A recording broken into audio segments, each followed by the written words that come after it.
Okay, folks.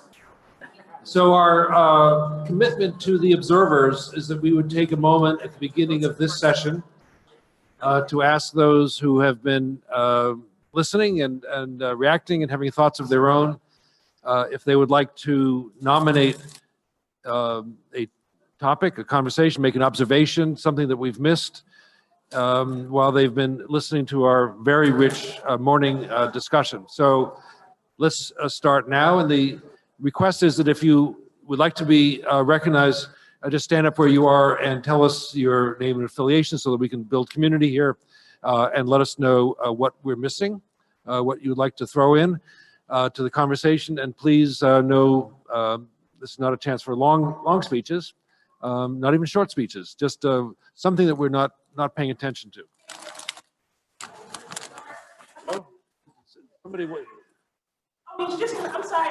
I thought I knew that I knew that. Okay, we talked about this. Right, here you are. My name is Erin Harrison. I'm an assistant professor in the School of Social Welfare at UC Berkeley.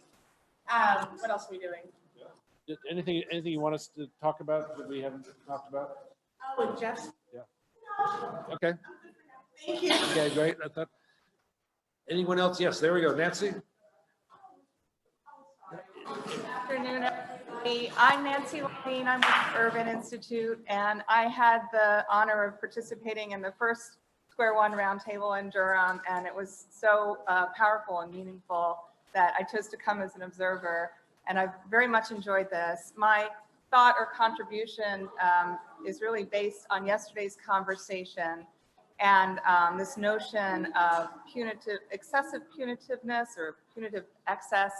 And it made me think, and those of you who know me know I get fixated on language, about the whole notion of punitiveness or punishment and why we even need it, and what purpose punishment serves in the justice system.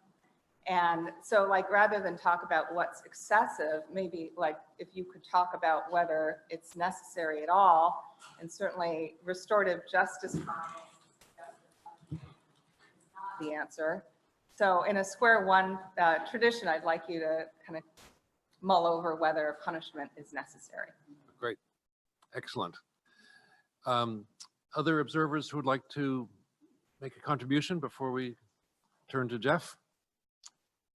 Okay, seeing none, and that invitation will be open again after lunch. Geoff Ward. Perfect timing, right? Took a bite of. So it's really wonderful to be a part in this room for this conversation, and I appreciate all of the contributions people are making from their various points of sort of positions in the world and points of observation. When I first got here, I saw Catherine, and I apologized for my paper because I said I think I've colored a little bit outside the lines here, but the reason is because I couldn't, given the work I'm going to describe that I've been involved in, I couldn't get past the idea of Square One, that there is this opportunity to start anew, because in my work I am very engaged with, attentive to the problem of the presence of the past. And by past, I mean the distant past as well as the recent past. I really appreciate Deanna's remarks about the very recent past that live with us, the way we embody traumas that are very recent in the making, but that are also themselves rooted in very distant past that go back to the very founding of this nation. So that was something I couldn't look past, and I sort of wrote around that in my piece for today. And it really asks a question, really a couple of questions, makes a couple of key claims. Basic question is, how do you build a new system of justice in what remains an unjust society? And within that question lies a question of whether this project in reimagining justice can itself be a mechanism or an engine through which we achieve some kind of transformative racial justice. And I'm hopeful about the second. I'm not sure we can, but I'm hopeful that we can. The basic premise of the piece is that if we don't transform our political culture, freeing it from the trappings of the past, it is doubtful that we can even fully imagine a new way of pursuing justice, let alone achieve it. So I want to unpack that a bit in my time today. And to start, I want to sort of situate this in the body of work I've been doing. So these aren't really abstract philosophical ideas. For me, they're rooted in a body of social science research that I've been a part of developing, at the center of which is an archive of race-related political violence that we've been building over the past decade, where we've essentially sought to document histories of lynching, of bombings, of assaults of civil rights movement activists, of all kinds of terroristic activities historically. And the reason we've been doing that is because my colleagues and I are struck by this growing body of work that shows very clearly that we remain haunted by these histories, that various patterns of conflict and violence and inequality today are related to area histories of race-related political violence. Black victim homicide rates today are higher in communities with more pronounced histories of lynching, net of other factors. All of these are multivariate analyses that ask, does the history of lynching or the area history of enslavement, typically the area referred to as the county, does the county history of racial violence relate to the outcome in question? Black victim homicide rates are predicted by histories of lynching, net of other factors, net of factors like poverty rates, urbanization, et cetera, the other things you would expect to relate to homicide. Levels of hate crime law enforcement are suppressed in communities with more pronounced histories of lynching. Police are engaged in a version of white supremacist policing I've written about recently, which involves the withholding of police protection in the face of white supremacist threats in counties with more pronounced histories of lynching. A recent paper by Eric Stewart and some of his colleagues finds that punitive criminal justice policy support today is elevated in communities with more pronounced histories of lynching, net of other factors. Whites specifically are more likely to support more draconian crime control policies in counties with more pronounced histories of lynching than their white counterparts in neighboring areas. Our most recent study, which should be coming out soon in the journal Social Problems, finds that corporal punishment in public schools is more likely to be experienced by Black youth if they attend a public school in a county with a more extensive history of lynching.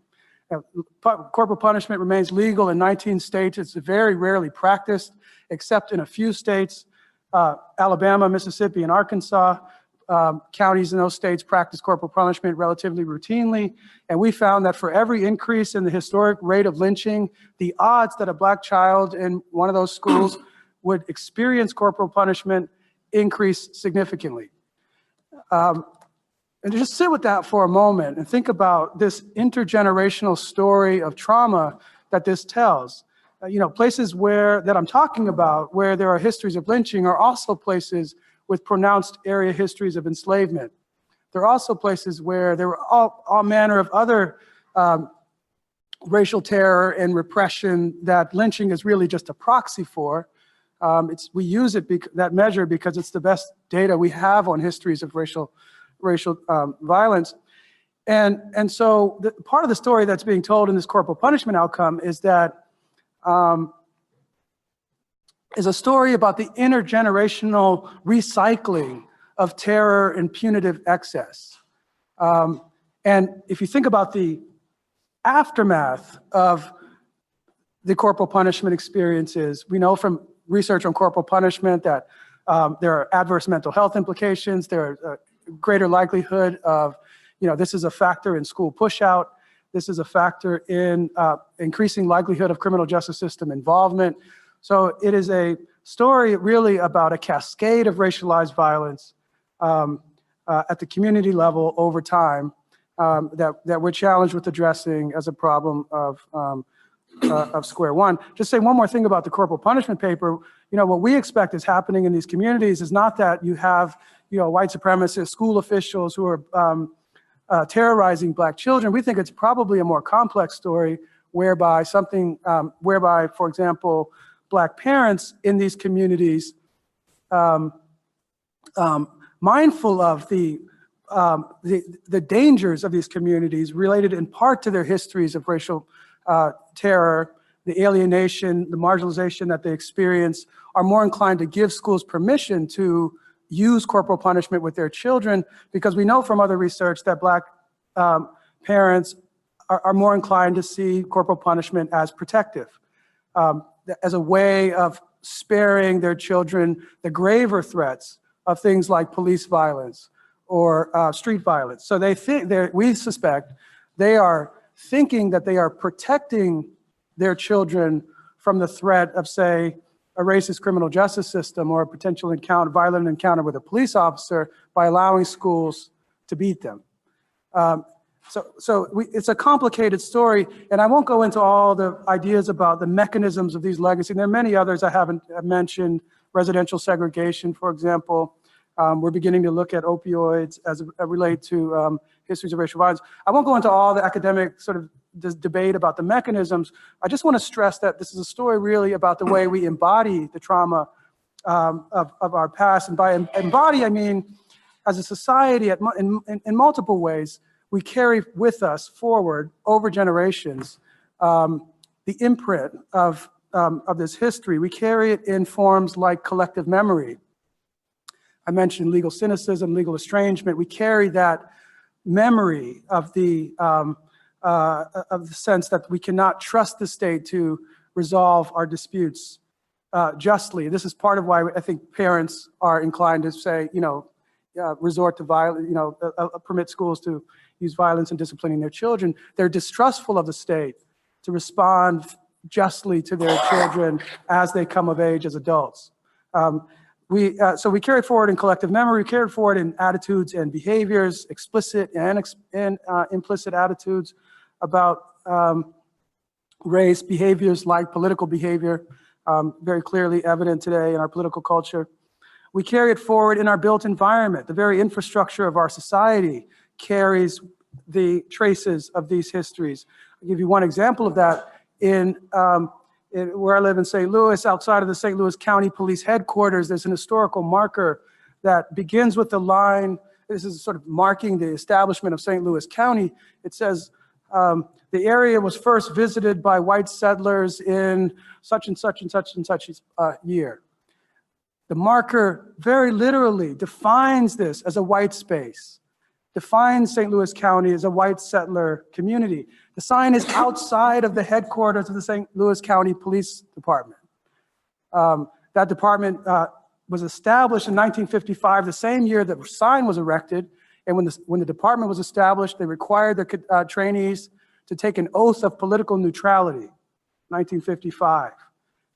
So you've got officers in the building who've taken this oath of political neutrality, who every day go past this sign that says, you are policing a white space. So this is one example of the built environment. There's a lot of discussion about Confederate monuments and markers and so forth.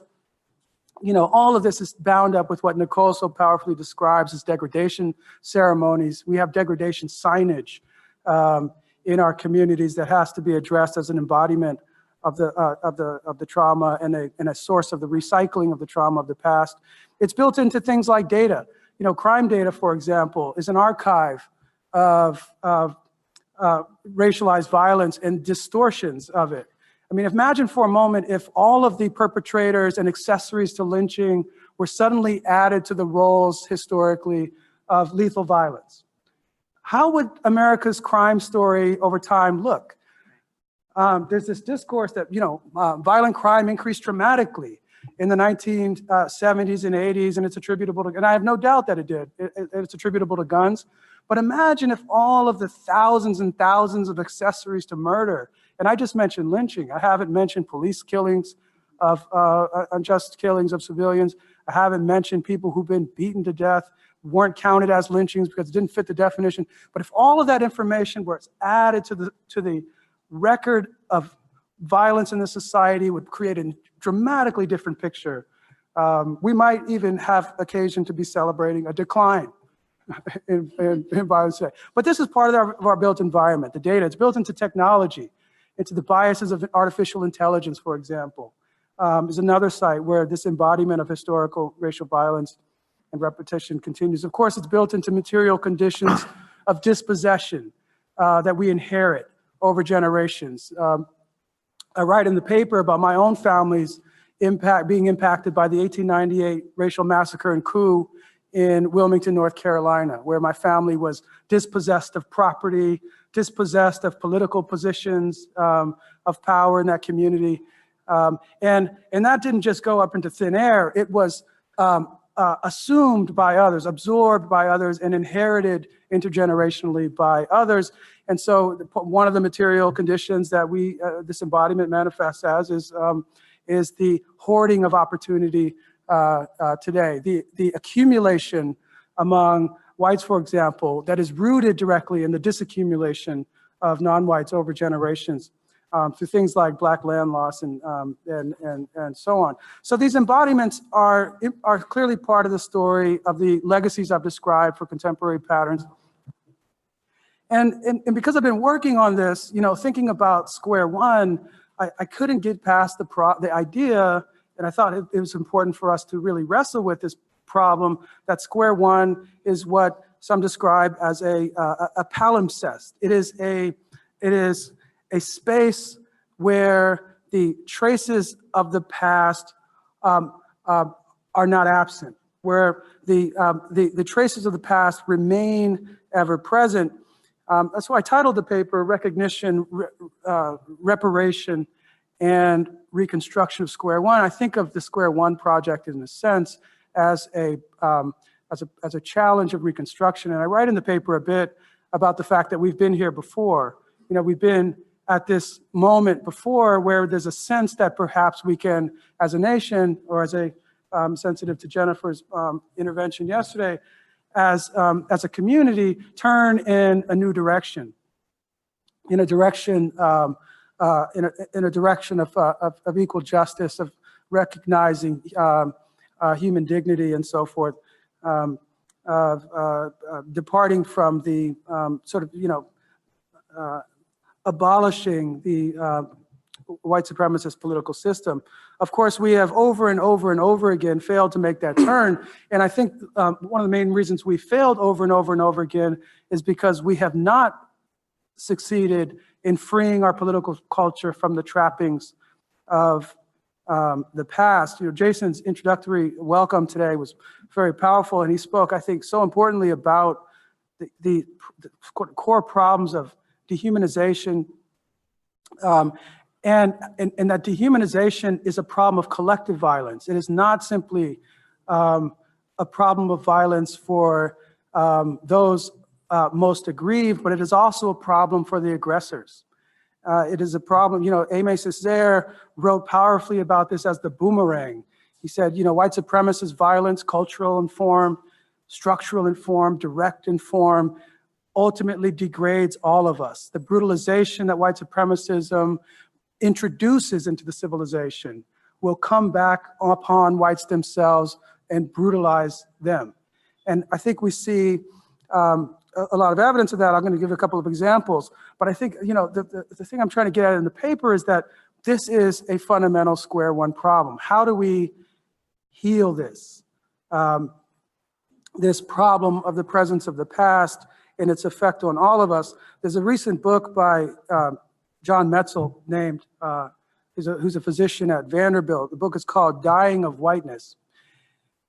The subtitle is something like How Racial Animus is Contributing to Premature Death Among Whites.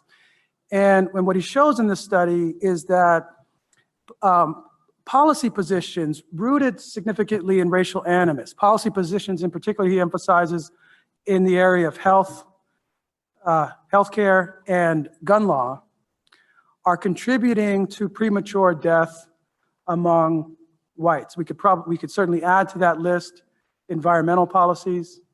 We could add to that list criminal justice policies. And in this vein, I want to come back to something that was kind of raised a couple of times yesterday, and I've sort of participated in myself over the time in thinking about it, this idea that the justice system works for some people. In my classes, sometimes I bring up Martha Stewart. I said, why can't we all, why don't we all get the Martha Stewart experience? But the more I think about that, I don't believe it. I don't think the justice system works for some of us. It works in a kind of self-interested, perhaps way. It works perhaps for a certain class of people in terms of their class interests. But insofar as the system of justice does not work for all of us, it doesn't really work in an ethical sense for any of us. And the things like, so for example, HSBC Bank involved in laundering money for drug cartels, complicit in the violence, in the maintenance of those organizations, of their violence. The justice system worked for those executives insofar as it spared them severe punishment, but it does not work for those, for the vast majority of us who suffer the consequences of that impunity. Same is true for the financial institutions behind the housing crisis, behind pharmaceutical industry and so forth, behind some of the current epidemic around opioids. And to come down to a level of more everyday folks, I'm going to wrap up. I will just tell this story, and then I'm going to wrap up with some kind of concrete implications. But I want us all to go to the town of Monticello, Indiana, where you might have read the story recently of the school shooter drill, where the sheriff showed up and actually shot the teachers with rubber pellets. And this was kind of in the news. And I kind of resisted clicking on it because I was like, this is like the silliness in my stream. But I clicked on the story, and I was struck by one piece of information, which is, I don't know if you, for those who didn't hear about the story, basically we're doing an active shooter drill. The sheriffs actually shot some of the teachers with rubber pellets. Is kind of a scene, kind of like, reminds me of the Algiers Motel incident in Detroit, where they took them in an adjacent room. You got teachers screaming and, in pain. But when I was reading the article, it struck me that this happened in a place called White County, Indiana. And, given the work I do, I had to look into that. And it turns out that White County, Indiana, is a sundown town. Sundown towns are places where non-white populations have been purged, often through events of racial terror like lynchings or threatened lynchings. White County, Indiana had at one point a 10% black population. Now that population is under 1%. So this is a violently established and likely sustained white space where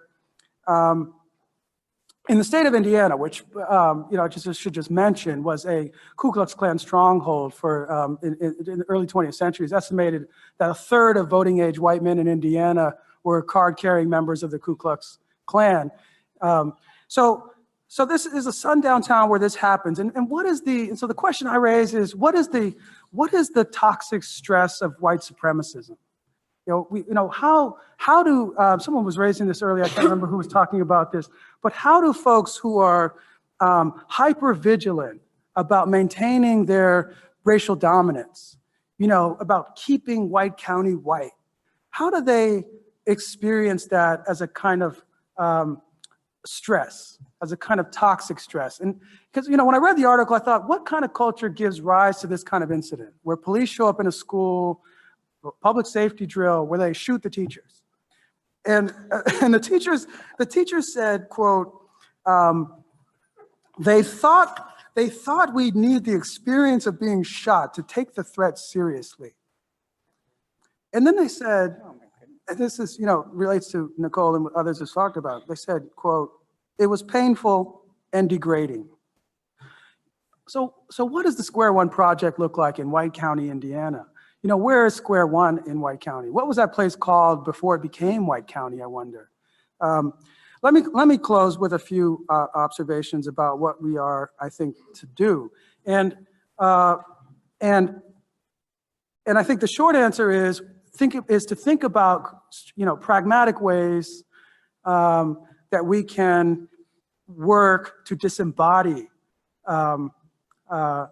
these haunting legacies of historical racial violence. And I've only mentioned some of them. I should acknowledge, we're talking about a history of white settler colonialism, the dispossession of Native American people, all kinds of histories of racial violence that I've not mentioned that need to be reckoned with. But how do we do this disembodiment? I think there are a number of ways to do it. And I was really pleased yesterday, Bruce, when you were really grabbed onto the idea that I think Marlon raised about the importance of bearing witness and truth-telling as a kind of cultural project for Square One. I think that is absolutely right. And there are a number of ways to do that. I mean, one is to remove signage like that I described outside of the St. Louis County headquarters and be very deliberate about why that's happening in a kind of communicative way to attempt to impact the political culture.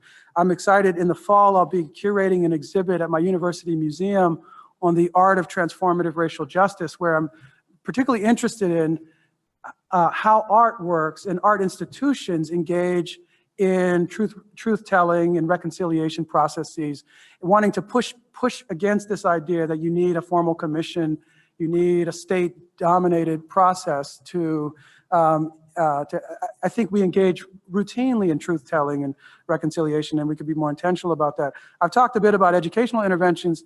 I think the basic idea there is that we really need a new common school plan, like the Common School Plan Redux. If you think back to when the Common School Plan was developed in this country and who it was imagined to serve in terms of our participatory democracy, how would we reimagine a common school plan? I mean, I really liked your intervention, Jennifer, about thinking about beyond the boundaries of the nation state. How do we create global citizens, people who are invested in in justice locally, nationally, globally, through educational interventions? And then finally, I think that we should think about building what the sociologist Kleinenberg calls a social infrastructure of equal justice. So there's the policy aspect of it, but beyond that, how do we create spaces that are likely to disrupt legacies of racial violence, that will bring people into contact and conversation with each other, into mutual identification with each other, using social infrastructure, things like markers and monuments in parks and public libraries. In South Africa, they've been attempting this, working with people in design, to build what they've described as corridors of freedom. What would those look like in our communities, and how can we incorporate them in the project of Square One? Much, Geoff. We will open the floor up for clarifying questions about something that Geoff said or something in his paper that requires clarification. Seeing none, we'll jump in and see who would like to join the conversation. Marlon is first in. Marlon. Hey, Geoff, thank you for that. I think I extremely appreciate your paper. I think you went into a place that I think sometimes it's difficult to go to. So I appreciate that. Particularly around, there's a part when you bring in that this is a transnational conversation that we need to be thinking about, as well as an honest one. So my observations are, over the last year and a half, I've had the opportunity to travel back and forth to South Africa and engage with people, similar people who would be around this table, just in a continental Africa perspective. And one of the people that I'm sort of bringing is a professor at the university, a law professor at the University of Pretoria. His name is Joel Modiri. And one of the things that he would always bring up was the presence of whiteness is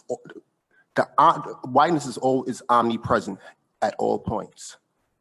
So even in this conversation around Square One, the question I'm sort of thinking about is it possible to even have to reimagine where what square one would look like if that is always present. So what I mean by present is not only that, like whiteness doesn't whiteness or white supremacy doesn't need white people, right?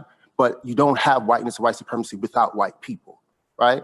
And just, obviously I'm speaking very provocatively, but is it possible to reimagine what justice would look like within the confines of that omnipresent force, that machination? Even in the conversation around policing or reform and policing, just so that, we understand in American context that, we think about slave patrols, et cetera, in terms of their origination, but policing in and of itself, at least the modern form when we think about bobbies, et cetera, was a response to a local problem in London, as described by Robert Peel as a response to vagabonds and drunkard women, right? That was a local issue. That was a local response to a particular issue in a particular locale that is now the international way in which we deal with social inequities and social problems. And that is a response that is not that does not take in consideration the various cultural vicissitudes of people from different parts of the world, but we're still trying to reform something that did not have us in mind. I'll close off with this though, because it's really just much more of a contemplation more than just necessarily that I want folks to actually answer right now. Can we literally reimagine what square one looked like for justice within the confines of the omnipresence of whiteness, understanding that the various notions of justice, what we understand of it is as a progeny of a white supremacist project. Thank you for that. Keith is next, and then Maria. Thank you very much for this paper, Geoff. I really appreciate it. This day has been for me great in so many ways, but the issues that I didn't think anybody wrote about, that I felt like I just lived this stuff, and I never read papers like this. I need to do more of that. You asked a question in your paper, and the question was, can American policing be reformed when explicitly and implicitly understood to prioritize services to and protection of white society? And it immediately brought to me this issue that keeps coming up for me. I live here in the Bay Area. I've been here for a long time, but I'm originally from Indiana. I know where Monticello is, and we don't call it Monticello, it's Monticello in Indiana. We have a lot of those sundown communities in Indiana. But I notice nowadays, just going through my everyday life and where I live, where I travel, I often find myself in places where I feel like I'm not supposed to be here. Like there's all kind of visible evidence that I'm not really welcome here. And this is before I see the police. But when I see the police, I know I'm not doing anything wrong. And I know that doesn't matter because I have a very real expectation that there's going to be a confrontation and it's not going to go well. And it doesn't matter what I'm doing or what they're doing. And what has become really clear to me, and this touches on the point that Marlon made, is it's designed that way. I'm supposed to be reminded I'm not supposed to be in these spaces, especially when the police show up. Their job is to make sure that people who look like me know we're in the wrong place and that we get out of the way, that we allow others to go about their lives. So it makes a lot of sense. I had a recent incident. I fly a lot to go to prisons throughout the state. And in the airport, a lot of people take these 6 a.m. flights. Same people in the morning, you see them in the afternoons. We sort of these commuter flights. And we're in line, and it was moving more slowly than we wanted it to. There probably, first 5 people were all in our suits. And I made some comment about, they're taking their time this morning or something like that about the TSA agents doing their thing. And this white guy in his suit next to me, he said, yeah, you should say that a little louder. So while they're wrestling with you, I can go on my way. Now, we all know how that actually plays out. Like, that's really what would happen. But, I mean, but for me, I could be killed in a scenario like that. Like, that's how quickly this stuff escalates. And so I guess, I mean, since we are raising questions and sort of posing new challenges to this group, I guess the question is, how do we help him understand the brutality he just casually wished upon me? And how do we reframe that so that never becomes something he considers as okay, or as a joke even? So that's all I want to offer. Thank you. Thank you, Geoff. I wanted to dig into the concept of transitional justice, since you're talking about transnational issues. And in my past life, I was a human rights activist and worked in Colombia in particular. And they've had a number of transitional justice processes. It seems their transitions never end. And just to flag that the way that transitional justice is normally conceived of in international human rights frameworks is as something that happens after the end of conflict or mass atrocity.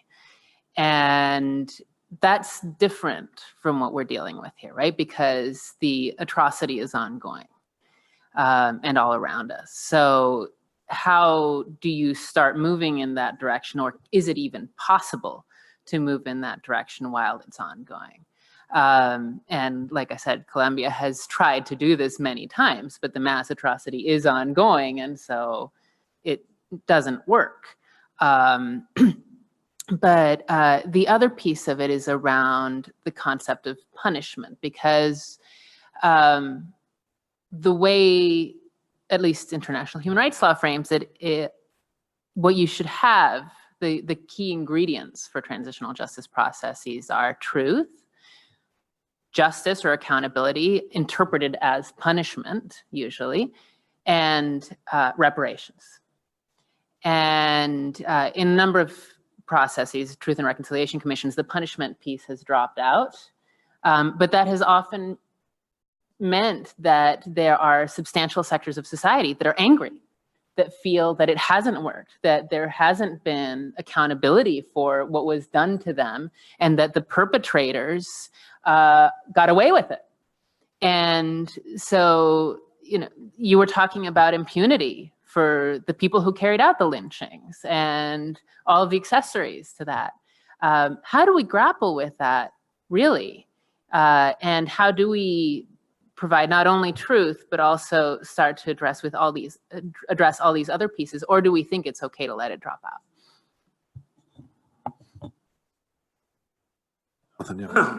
Geoff, thank you for this. And I guess I want to pull out just your insistence that we kind of think about history and geography kind of together, that spaces actually have histories, and that trying to reimagine justice without very directly confronting that space, time, force field is a really futile, potentially futile thing. So just a couple of thoughts in that direction.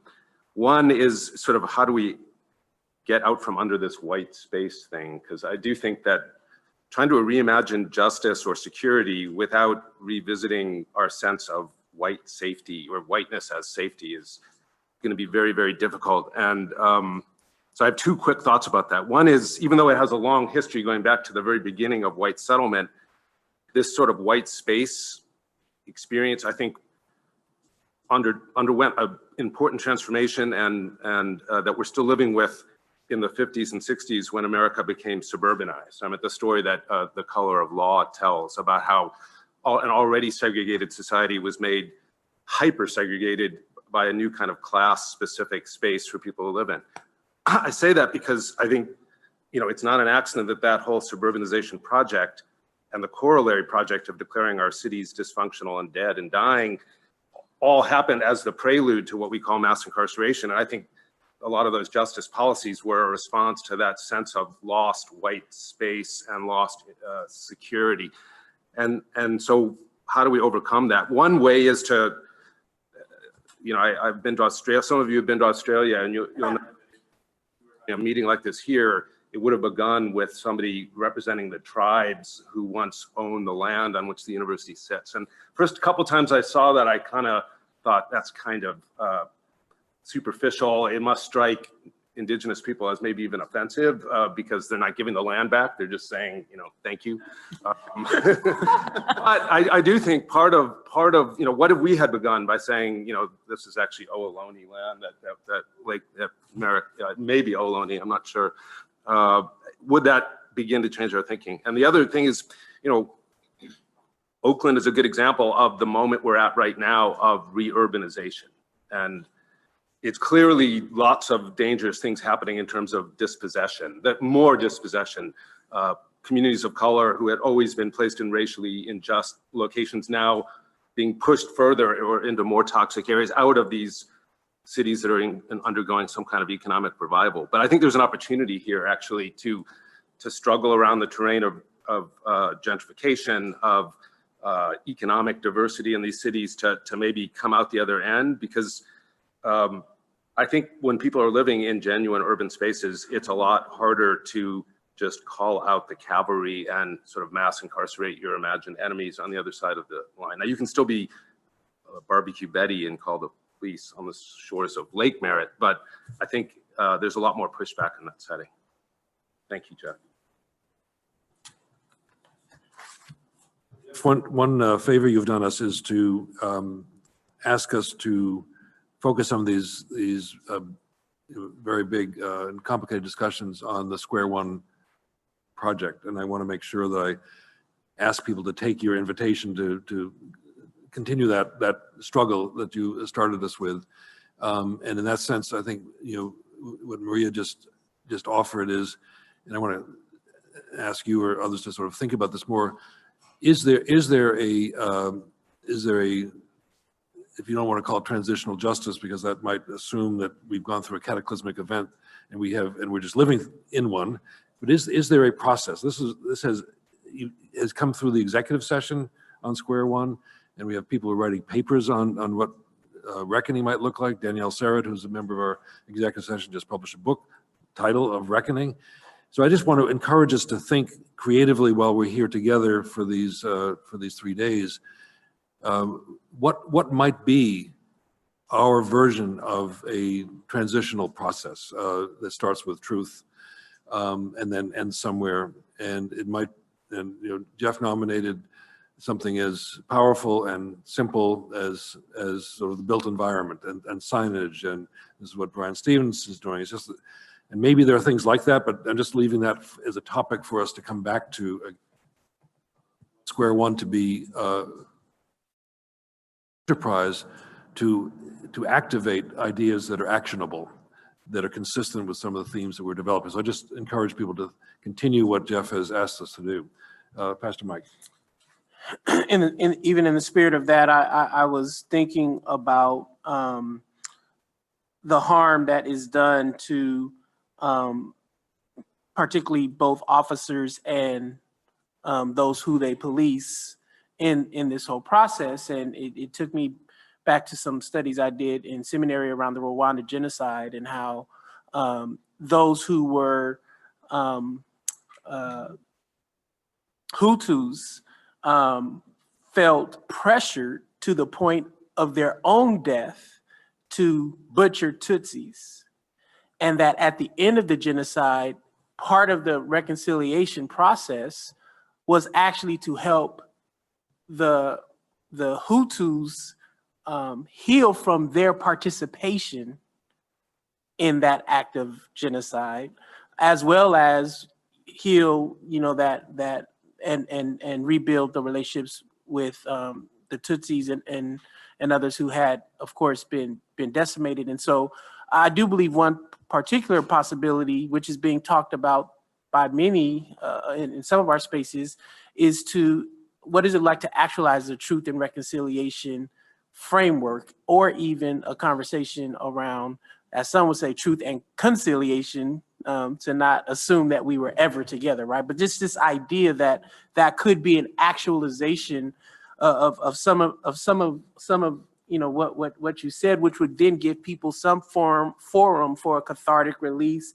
or at least a retelling of history, because I do find it quite provocative, this idea that if we did include all of the kinds of violent crimes that were racialized before the 70s and told a different story about violence in this country.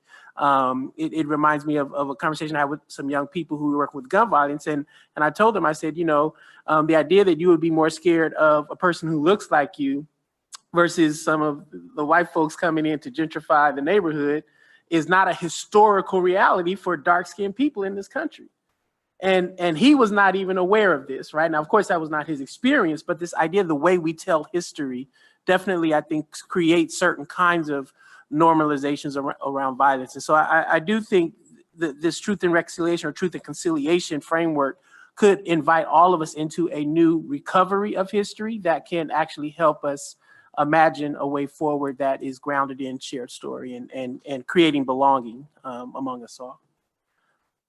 Ask you to go back to your seminary days and tell a little bit more of the story, because Maria pointed out that the accountability step in the three-step process you laid out was not treated in ways that people felt was appropriate for the wrongs that had been committed.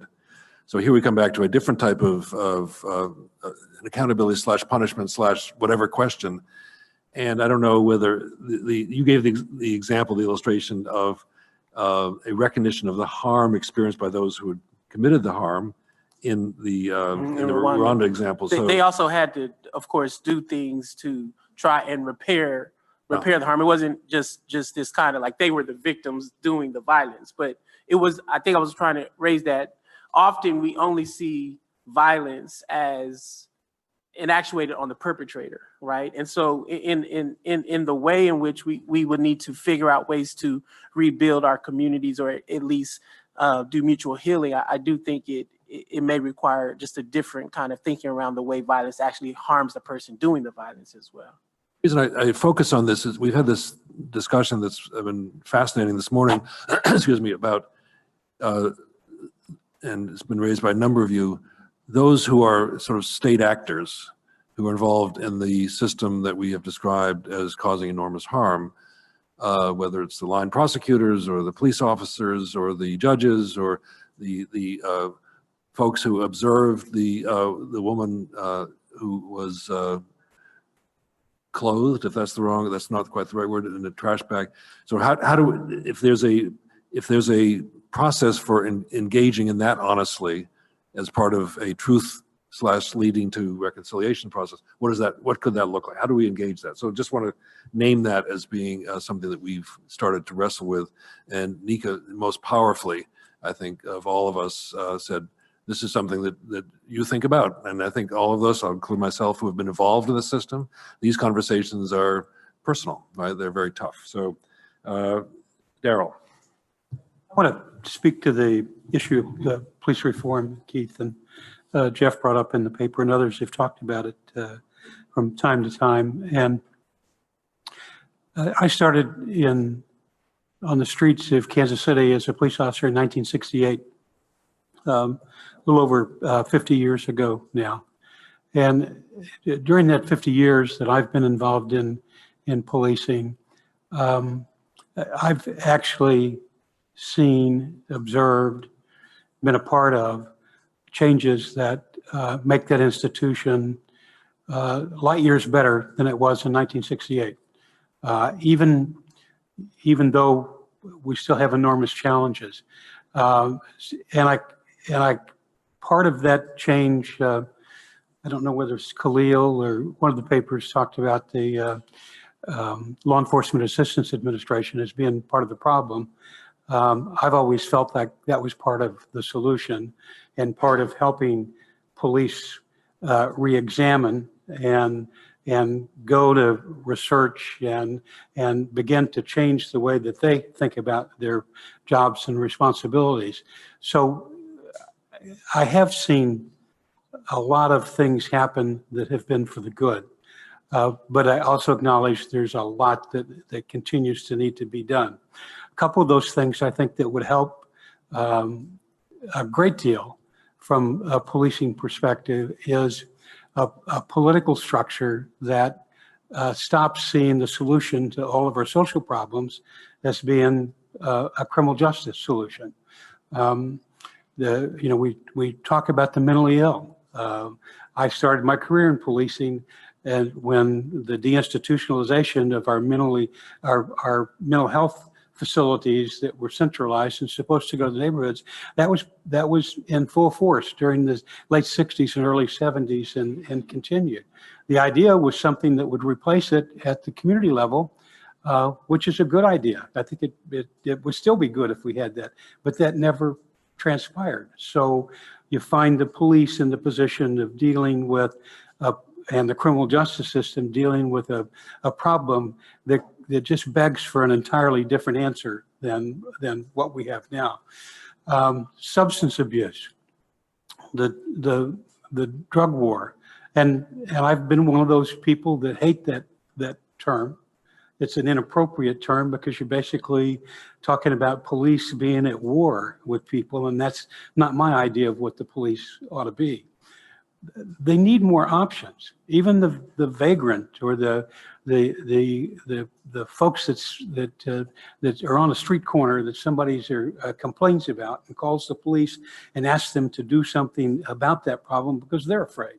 There's the only option that you have is jail. It should be no surprise that that's the option that gets used more than any of the other choices.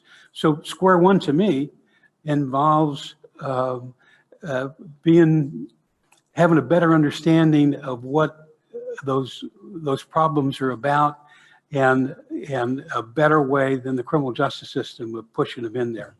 And there's a lot of police officers that understand that, a lot that recognize that, and a lot that would like to be a part of making that happen. So just. Thank you, Daryl. So we're going to end the queue with Nicole, Nika, and Gracia, and then give Geoff an opportunity to respond to some of these comments, and Bruce an opportunity to summarize half a day when there was nothing of import that was discussed. And let's see what we can not back from lunch. I gotta, sorry. Nicole. No, I'm going to ask for your just I'd like to, I hope this doesn't feel exclusive. I'll give you another chance. I have to keep the conversation going, if you understand that. Thank you. Nicole? I was thinking, in the Chicago context, maybe some of you have heard of a police officer, John Burge. Him and his crew tortured over 130 Black men in the city of Chicago, and their torture reads like war crimes, putting bags over people's head, calling them the N-word, and extracting confessions in this way. So it resulted in not just the trauma of what happened to them, but also wrongful conviction, 15, 20 years in jail. Burge was never, convicted for these acts of violence. And, he ended up living in Florida, and the city paid millions of dollars in his legal bills. And I mean, there's so much injustice on every level.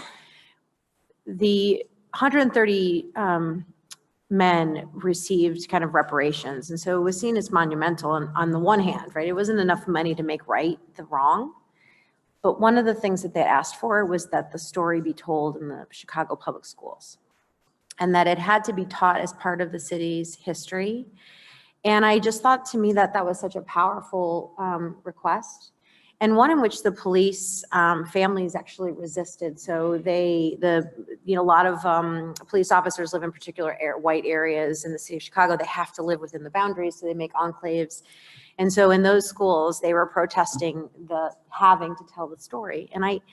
But in some ways, to me, that's this kind of battle over that power of who gets to control the narrative. I mean, to me, that seemed to be the perfect remedy, although you saw an enormous amount of resistance. And so in terms of, I think about trauma therapy, and I know the psych folks in the room know more about it, but when I think about even interviewing defendants, when people talk to me, they just want their story told, and they want me to almost be a counselor, even though that's not the role I play, but they see me as someone who will listen and see them their pain. And then defendants always just please write my story. They don't want anything else sometimes. That's it. They just want their story to be told. And I think about, things like Steven Spielberg, he used to try to archive all the people that were harmed in the Holocaust before they were dying, right, in their old age. I think sometimes we minimize the power of having your story told. And from my own research, I decided I call it studying up, meaning I could have done my whole study from the perspective of defendants who were the targets of those degradation ceremonies. I just didn't think anyone would listen. They wouldn't have believed, well, they just don't understand the law, or they didn't. So I studied this way, all the way up the power structure to gaze down to show, right?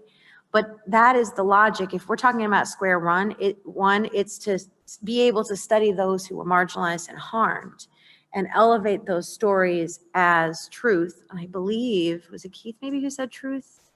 Or somebody yesterday, I don't remember, but we talked about the importance of truth and who gets to tell it. But to me, that seems like a key piece. And I think the bearing witness, meaning having at least one person see your trauma and say, I saw that, and just to say, that should not have happened to you. I apologize. I didn't do it maybe, but I apologize because your dignity was worth more. That to me seems powerful. Many of us know and respect Heather Ann Thompson, and I saw her recently and asked what she was up to in Michigan. And she is doing a version of this, which is with her students, is collecting so creating the historical record of the experience of mass incarceration in Michigan by collecting the memories and the correspondence and the from the families of those who are now or have been incarcerated, in part to honor their struggle, but also to raise to public consciousness through the archive that she's creating. This is what Geoff does with his students also, and it's there's something that can happen right now without cloaking it in some bigger reconciliation process. It's a form of truth telling. It's just what you do in your work. So I appreciate you saying that. Nika? We're talking about tangible action items, and Geoff, thank you for your paper in highlighting the need to have action items around, again, not just the individuals that are becoming, we've used this word before, consumers of the criminal justice system, but the workers in there. And I just want to double back on something that I raised as we were talking about Nicole's paper and what transpired in that discussion. So here we have, someone that is speaking out and saying, how traumatizing the system was and how we have the ability right now to support someone going through something very similar, and we put it back on the individual. And I think us as Square One and us as an executive session, there's a power in that I don't think can be individualized. And I think if we're talking about tangible action items, that one thing that we can do is collectively come up with a way to rally behind defense attorneys and those main actors and things like, and prosecutors that are trying to push this system forward in a positive way, and have that come from this as a group and not one person as an individual. So I think that we should think about what those tangible items look like and bring those forward in a real way from Square One and the executive session. Let me offer an apology for leaving that on your shoulders when you and I had the exchange before. The intention was not to say it's up to you to fix this problem. The intention was to honor your call out for action and see if we could figure out collectively as some way to support you in that. I'm open to suggestions about how to do that. We are open to suggestions how to do that. And an apology for making it sound like there it is, now it's yours because you raised it. The opposite was intended, and I apologize for that interpretation. Yeah. So Gracia. Okay. I appreciate that. Yep, and Thank you. Responding to Jeff's invitation to create solutions.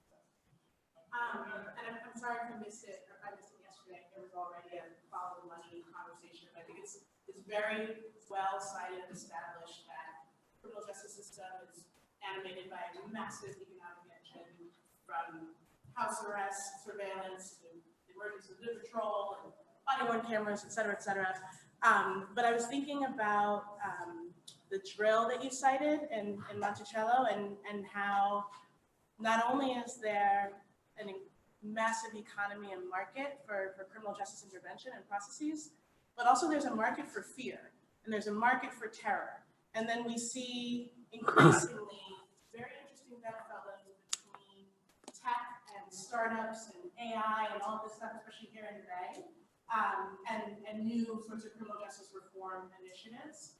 And I'm thinking specifically about, it's a startup called Gabriel, who is an Israeli startup. They're making these ADT alarm kind of things, where you can push a button to alert local police that there's a mass shooter on campus, right? So instead of doing something to decrease, the prevalence of mass shooters, who of course occupy a similar profile across sites, they're making money off of the fact that people are terrified, right? And what superintendent would fund that?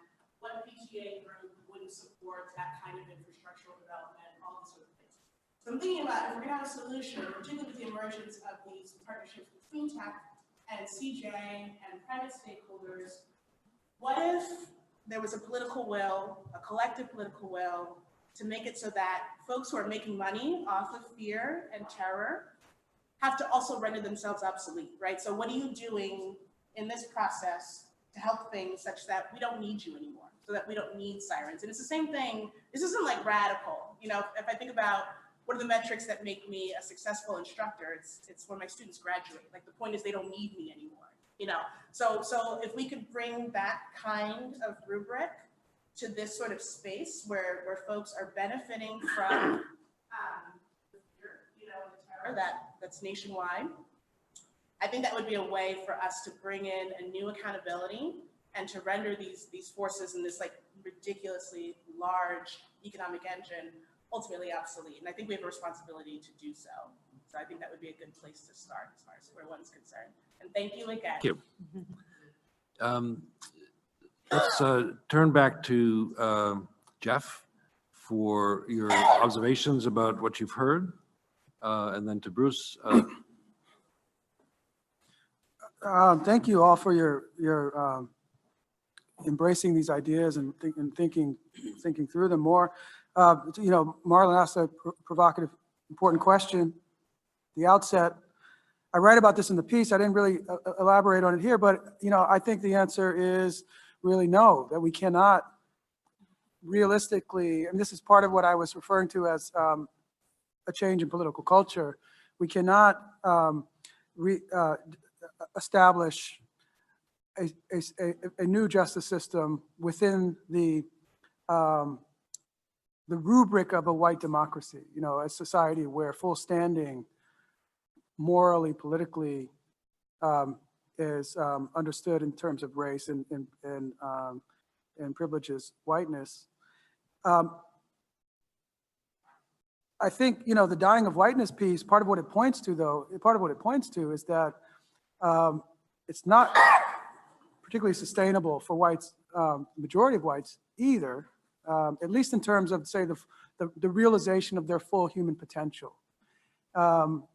And so this, Ben Olson, I think his name is, wrote a book called The Abolition of White Democracy, where he talks about the cross-class alliance that white democracy depends upon. We see it alive and well right now, where poor and working class whites have thrown in their lots with elites, and they're going to lose as a result of many of those resulting policy choices. And his work powerfully illustrates that. But it's a big problem that you raise, because we know from work on policy support that many whites view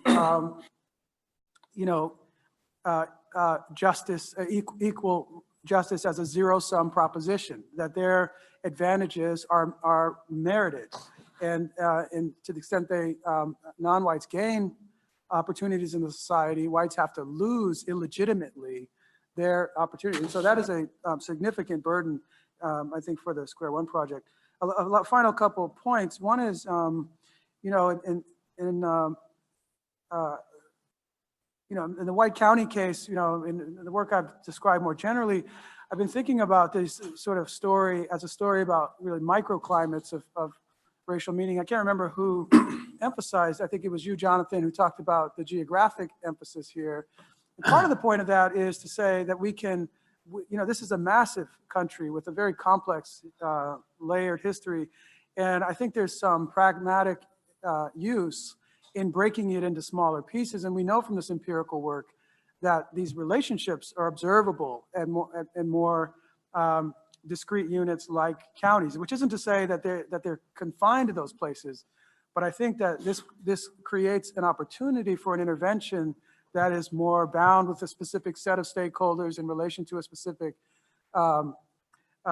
set of historical and social dynamics related to these atrocities.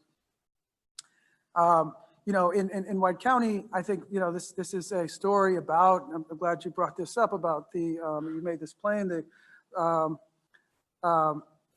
kind of commodification of fear and resentment.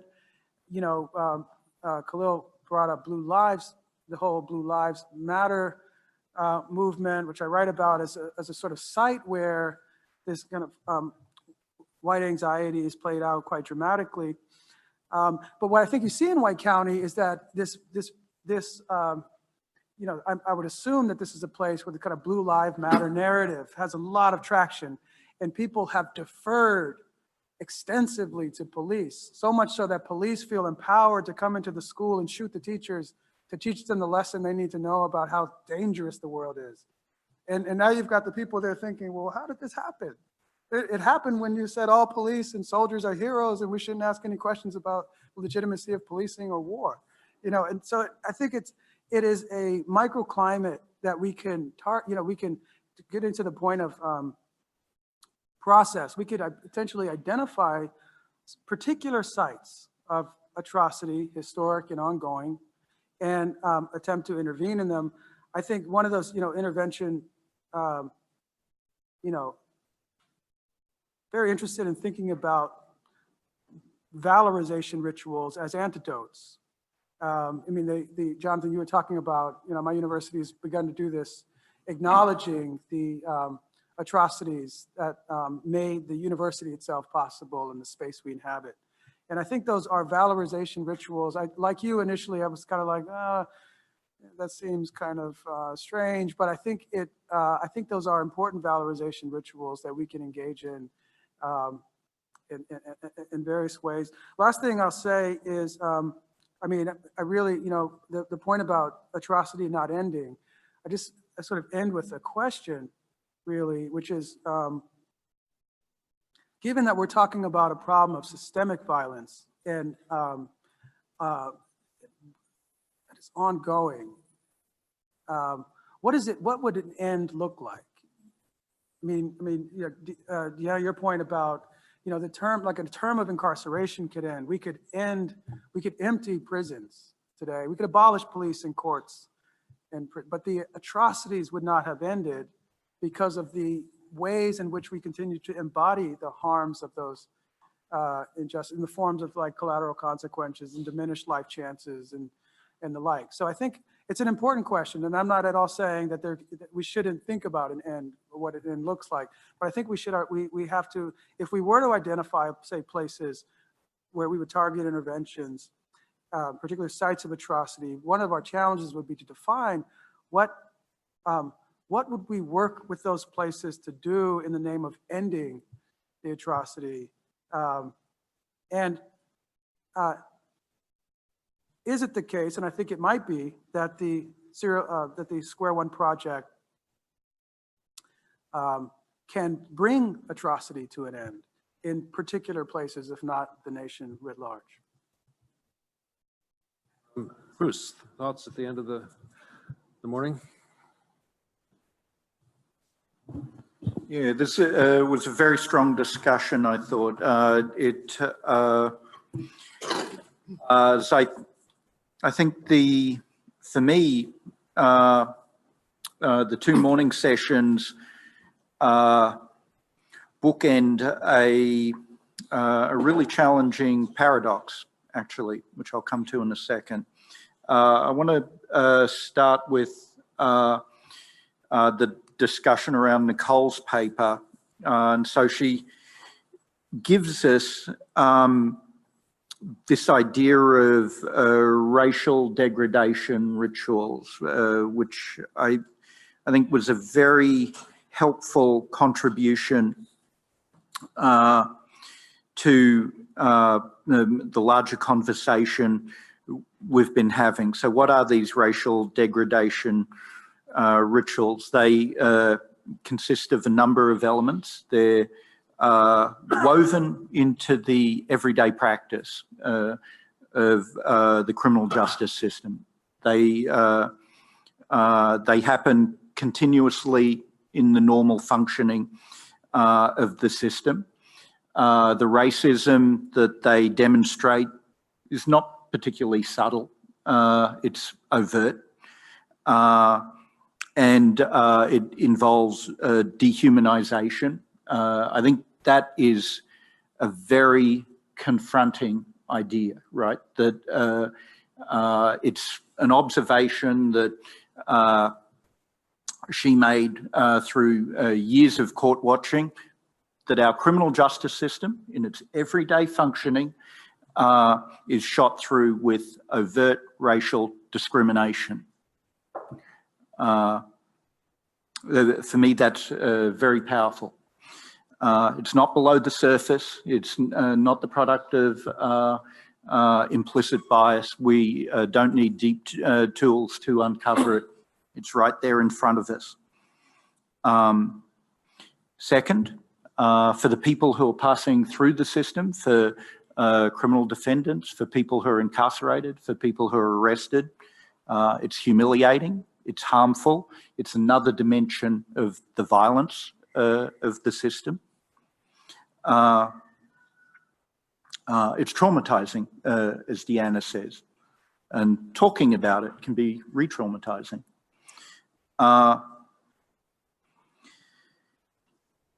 It affirms the righteousness, third element, it affirms the righteousness of line staff who are not acting righteously.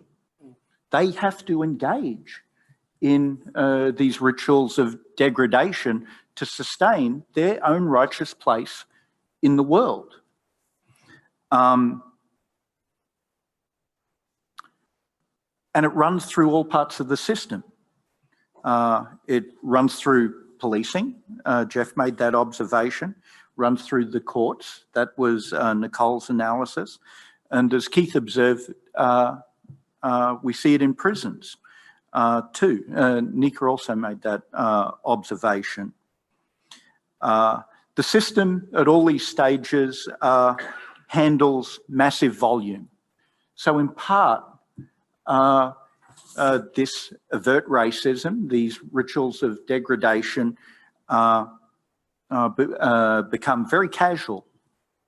They're treated very lightly by the people that staff the system.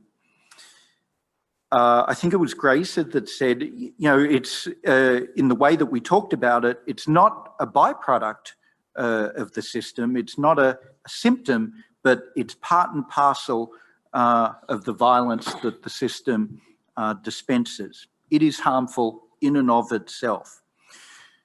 This is the description. Each of these elements is the description of a very powerful self-sustaining logic that is very difficult to change.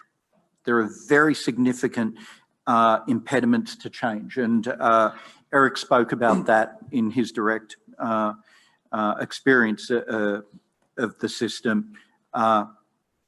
Serene made the point, it's self-legitimating. And thinking about yesterday's discussion, it's in these rituals of racial degradation where I think politics and culture come together. We think that's how I was sort of thinking about two lines of yesterday's discussion. I think a lot of times we're talking about politics, and by politics I mean really the hard power of the state to arrest and incarcerate, and by culture this is sort of the soft power of classifying different groups in society as inferior. It's in these rituals of degradation that politics and culture come together. We spoke a little about Robert's question. What do we do?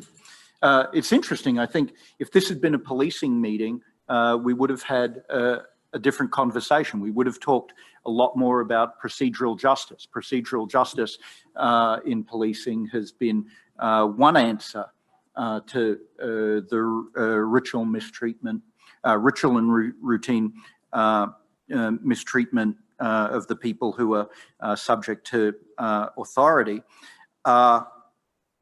But in the discussion that we were having, I think the implication was that procedural justice actually by itself is unlikely to be successful because system reform from within is unlikely to be successful. There are very powerful dynamics internal to the system that tend to sustain it, and reform from within is very challenging.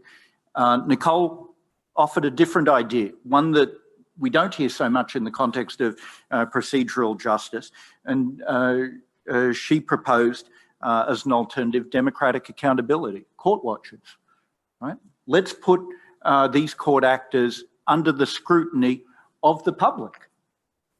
And in court, we can do that. With police interactions in prisons, it's much, much more difficult. They're much more closed spaces. And Robert raised in the break, this is an opportunity for organising. There's an organising opportunity here. So that was the first part of our morning. And we didn't talk so much about history in that first part of the morning, though in Nicole's other work, certainly history is very much a frame. But history was the subject of Geoff's discussion. And you know, the one really key idea that I took from the discussion of Geoff's paper, and we talked about it in a lot of different ways, is, and Jonathan, I thought, put his finger on this too, that history organises space. And so the injustice that the criminal justice system often dispenses happens locally, and it happens in different ways in different communities, and it happens unevenly to varying extents in different communities. It suggests to me that processes of repair themselves will be local. That'll be a very important part of how the harms, historic and collective injuries are healed. Geoff said there is healing in truth-telling, and in part there's healing in truth-telling because historic harms are denied, right? Historic and collective harms are everywhere denied. History is erased. That's been a theme of the larger discussion.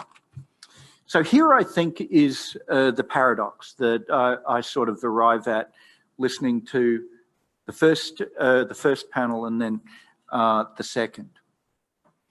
So from the first panel, we've seen a picture of a punitive system that fundamentally undermines human dignity, and an alternative has to respect human dignity, even for people who have harmed others, right? Even for people who are in our felony courts accused of very serious crimes. And an alternative system has to respect the dignity of those people because it is shot through with indignity.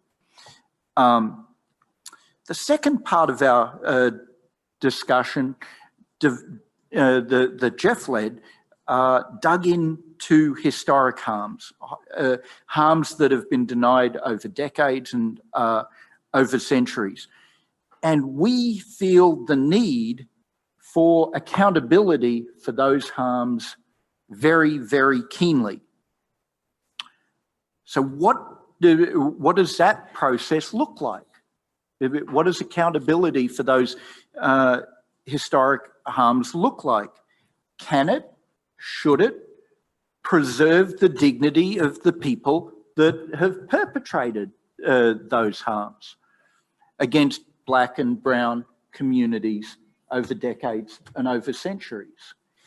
And it seems to me that it must respect the dignity of people that have perpetrated those harms over decades and centuries through acts of collective violence, because the key implication of the early morning's discussion is unless we find ways of healing from harm, unless we find ways of making accountability that preserve dignity, we ourselves become degraded by the process. And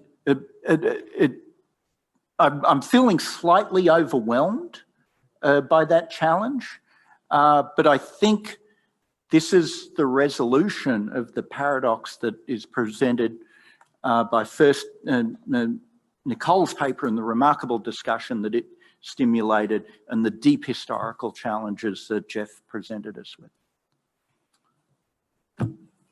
Thank you, Bruce. We end where we began with Jason's call for attention to healing. And what an interesting journey we've traveled over this half day. But we also must eat. It's good for the soul, but we also have to take care of what's good for bodies. So lunch is to be served. I'm trying to make eye contact with members of the team. Suki, how should we think? We have to be back here, right, for Justice in Oakland, yes?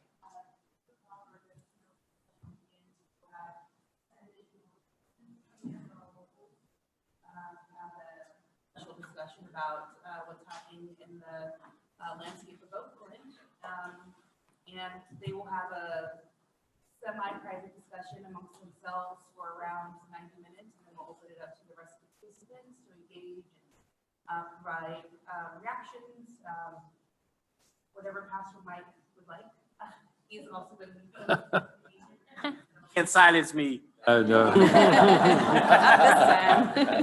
All we wanted. So we should be back here at what time? 1:15? 1:50. Okay. We cleared tables. Should we take our stuff? Okay. Oh, okay, thank you. So we'll see you back here at 1:50.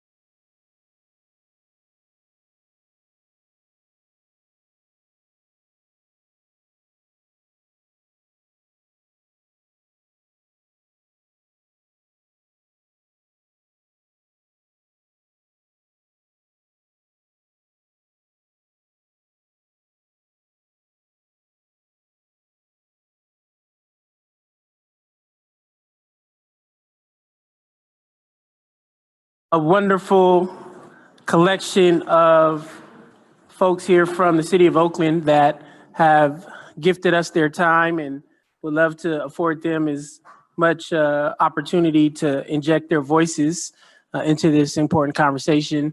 You know, I am so honored to be serving as a poor replica moderator of the great Jeremy Travis, but I will certainly do my best over these next 90 minutes to help move this conversation along. It has been, I think, our intent as we imagine what kind of particular conversation we could have here in Oakland related to the Square One project and reimagining justice, to bring together a cross-section of stakeholders and individuals who have some long-standing history and even a bit of a historical purview of the journey Oakland has been taking and kind of existing within the challenges of our journey, and also hoping to have a renewed imagination of what to follow. As I stated yesterday, and I often say it here in Oakland with some of the loved ones sitting around the table, that our worst conditions here are not because of the Tea Party or conservative forces. It is particularly very fascinating to know that we have folks who at least would verbally claim to be progressive, but we have not yet figured out ways to govern in ways here in Oakland and even in this larger region in ways that accelerate criminalization and the systemic structural challenges that so many of us have some interest in being able to dismantle. And so a part of what we hope to do is give an opportunity for us to look at both some of the challenges, the successes, the growing edges, in as much as we can have a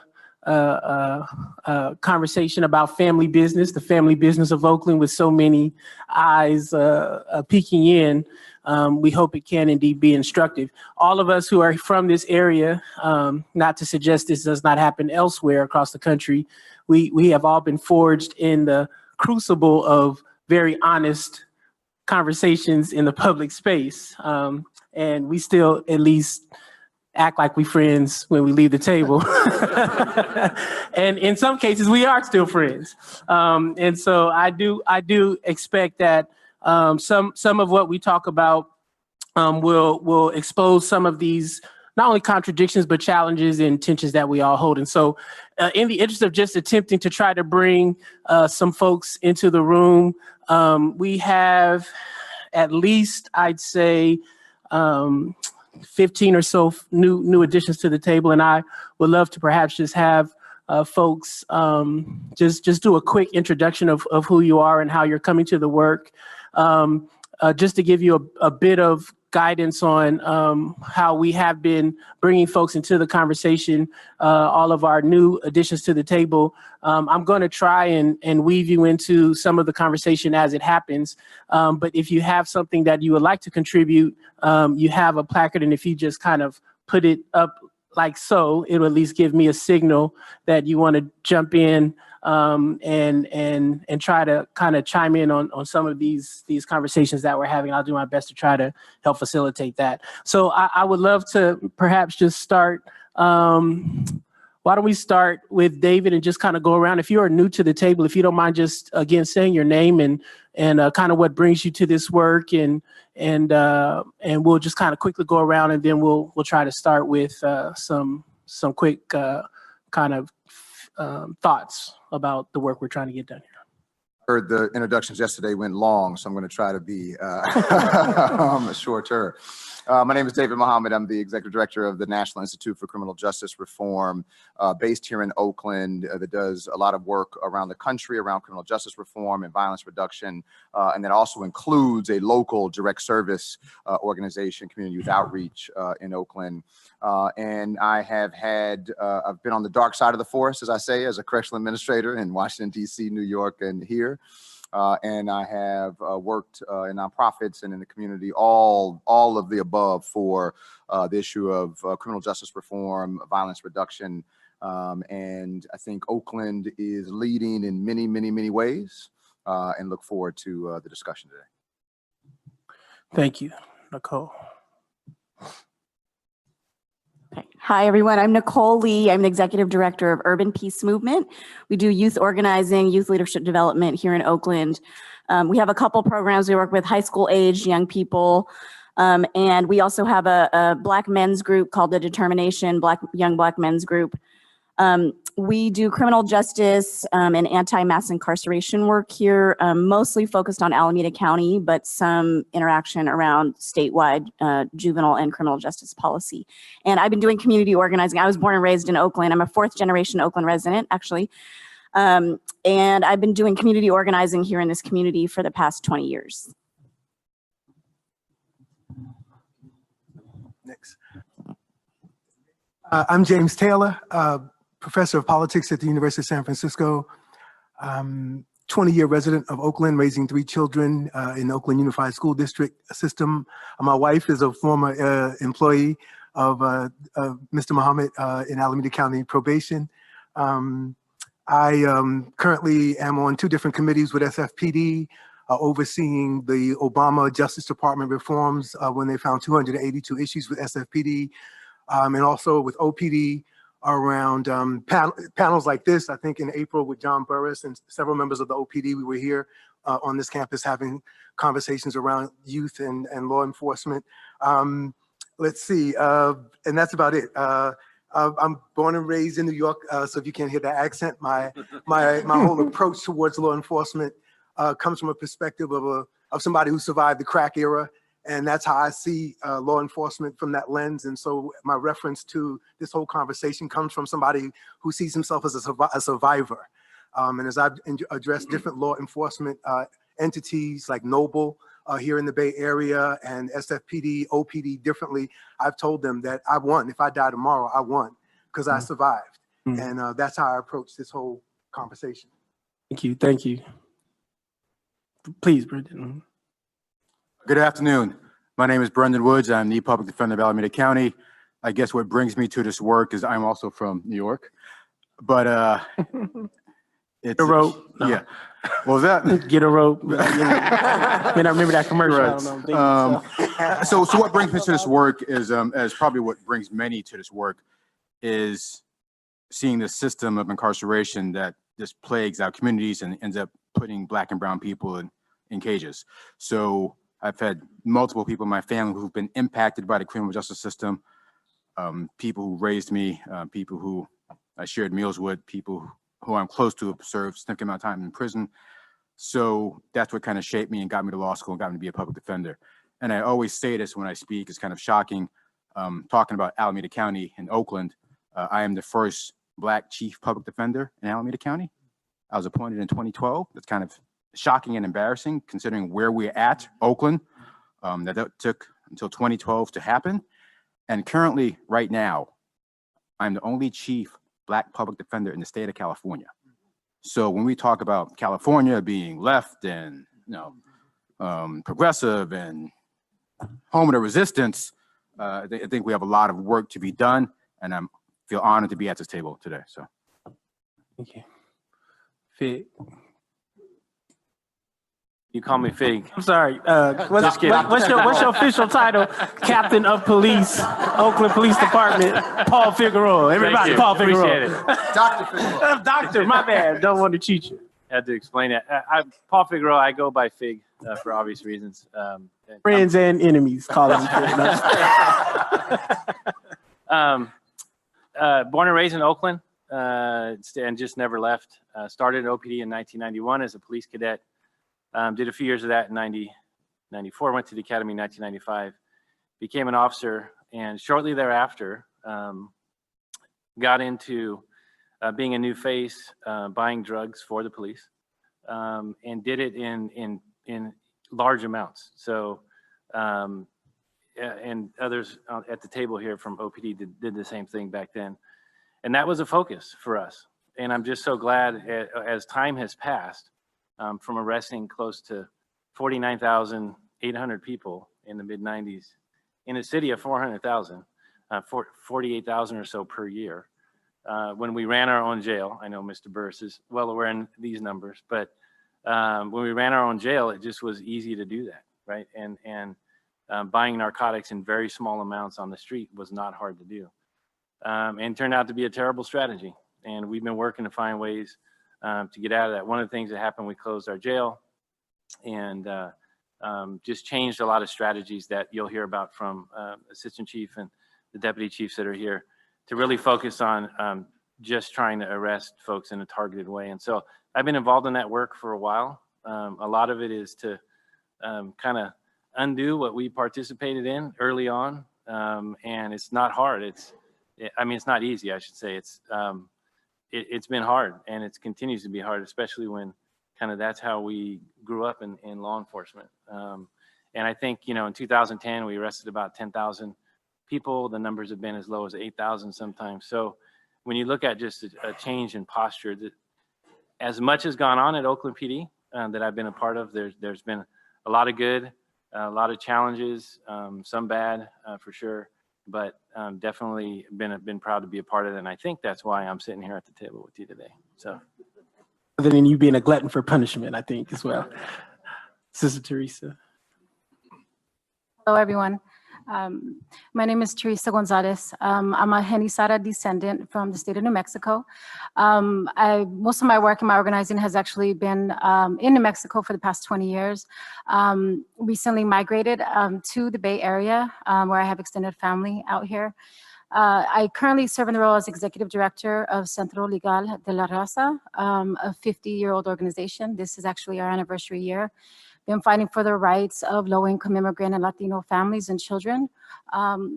We started off working on behalf of, or really providing representation for individuals who were up against the system, police brutality, and then we did some work in consumer protections. But now we've actually have a very robust and very deeply rooted legal practice in the Fruitvale community. But we have a localized model that is really extended regionally and statewide. And we're actually in addition to the immigrant rights work, we have workers' rights as well as tenants' rights. So we are spearheading several collaborative initiatives as principal administrator of anti-displacement efforts here in the Oakland community and also the county. And also collaborating with Northern California community-based organizations to provide everything from street outreach to comprehensive full scope representation in the system. So we are all across the system, all across the spectrum really of justice system reform, including we have affirmative litigation in each of our practice areas. And we also have an education, diversity legal pipeline and youth law academy for young legal professionals, because as we know, we don't have enough young people that are represented, especially from communities of color. What brings me to this work, told you a little bit about where I came from, but I'm actually formerly incarcerated. At the age of 14, I was criminalized in and out the system till I was 21. Was only one of many family members who was actually in the cycle of violence and incarceration. I actually, the last time I was incarcerated, I actually transitioned into a community living facility and thereby started sort of my organizing work, working specifically with women who were detained in prisons in New Mexico. And so a lot of my work has been around trauma-informed, culturally rooted healing and justice-centered initiatives focused on reentry. And then also really strengthening, I think, organizational capacities, because resource development is definitely a neglected area for most nonprofits, and really being able to sustain great work has been, I think, one of the greatest challenges of most nonprofits I've worked with. I'm really grateful to be here today and share some of the successes and partnerships that make our work a reality for the families who are most impacted. Thank you. Good afternoon, everyone. Thank you for the opportunity to be here. It truly is an honor. My name is Darren Allison. I am the Acting Assistant Chief for the Oakland Police Department. As similar to what Captain Figueroa mentioned, I started in '94 as a young police cadet. At 19, thought I knew what policing was all about, what law enforcement was about, and spent my entire career at the Oakland Police Department. And as I kind of matured through the profession, what I thought of arrest enforcement of laws, go in and be a stickler for, violations, was what was expected and what was what we were supposed to do. And I learned very early on that that's not the goal that we're trying to achieve. The business is about relationships and building relationships and fostering and nurturing those relationships. And I think now what brings me here is I've always had by nature a philosophy of being better and always doing better. And I think that that we have come, at least for the Oakland Police Department, have come a long way from when I started, and we have a lot more work to do. But I want to be part of that leadership that looks at policing differently, that looks at policing in a way that supports those relationships and moves forward to be as focused as we can be, but be as much of a community support as we can be. So I look forward to the discussion and the opportunity here. So thank you. John Burris. I've been involved in many aspects of the criminal justice system. I was a prosecutor in Chicago. I was a prosecutor in Alameda County, Oakland, criminal defense lawyer for a number of years, but more recently over the last number of years, I've been a plaintiff's lawyer in police litigation.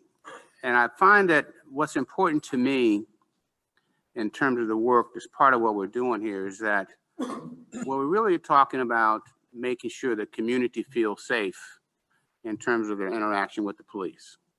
And that has been a challenge. You know, I've been involved in the Oakland case here for a number of years, and I've seen a lot of progress that have been made. A number of the people, officers here, I've worked with for a number of years now, and some who are not here, I've worked with longer. And so there's a desire to improve the relationship between the police and the community. There's always questions of accountability and transparency, but those are problems that I think that we all should be working toward in one way. And so from my point of view, it's good to see different perspectives on things. I'm a firm believer and you have to work on these situations if you want to improve them. They don't just happen. And a lot of it is strong cultures that exist that are resistant. And so if people of goodwill can move those cultures and move things into a more positive direction. Because at the end of the day, you want the average ordinary person walking down the street, African-American youth, to feel safe, and that they safe in a sense that they're not going to be falsely stopped, they're not going to be searched, they're not going to wind up with a criminal record for nothing. And so to the extent we can work in that direction, I think that we're moving in a very positive way. And I certainly have seen in various members of the Oakland Police Department, as I've worked with them, working positively in that direction. So it's been a long haul, but positive in the sense that we're making progress. Thank you. We have about 6 or 7 more folks just to do an introduction. So I'm gonna invite, is that LaRon down there? You introduced yourself yesterday, didn't you? Do you? Okay, cool. You know who you are, even though you weren't, they do? Okay. I think Jennifer and I broke the Yeah, we broke the mic. Okay. Mic back on. We'll build the Oakland Police Department. Yep. Sister Lacey. Hi, I'm Shahida Lacey. I work for Alameda County Board of Supervisors, Keith Carson's office. I currently handle all of his public safety policy. What brings me to this work is I grew up in East Oakland in foster care. And then I saw East Oakland being over-policed all the time. Then in college, I read The New Jim Crow. And then I went to law school and I worked on Prop 47 and 57. And then now I oversee the $700 and something million budget and advise him on, you know, decisions that we make in the county due to public safety. Wonderful, thank you. Is that, oh, Holmgren. Good afternoon, everyone. First of all, thank you for even allowing us to be part of this conversation, this much needed conversation. My name is Roland Holmgren. I'm an acting deputy chief for the Oakland Police Department. I'm in charge of our Bureau of Field Operations. I've been with the department for about 20 years. And like, you know, some of my peers' comments came on in the department in a very interesting time. I came in 99, and this was right at the onset of the riders. And I can tell you, I have, you know, my 20 years in the department, I have definitely seen how the department has grown, and we have a lot of work to do. But, you know, when I reflect back when I was a young officer, and some of the things that we put value on, you know, it's not some of our best work, right? When maybe we were giving, you know, accolades and props to, you know, the amount of arrests an officer made, you know, and not really taking into account the impact that that would have on a community. Since about 2014, along with Deputy Chief Armstrong, I got into the lane of working with our procedural justice program, work that was done with Tom Tyler and Tracy Mayers, and making sure that was implemented within our department.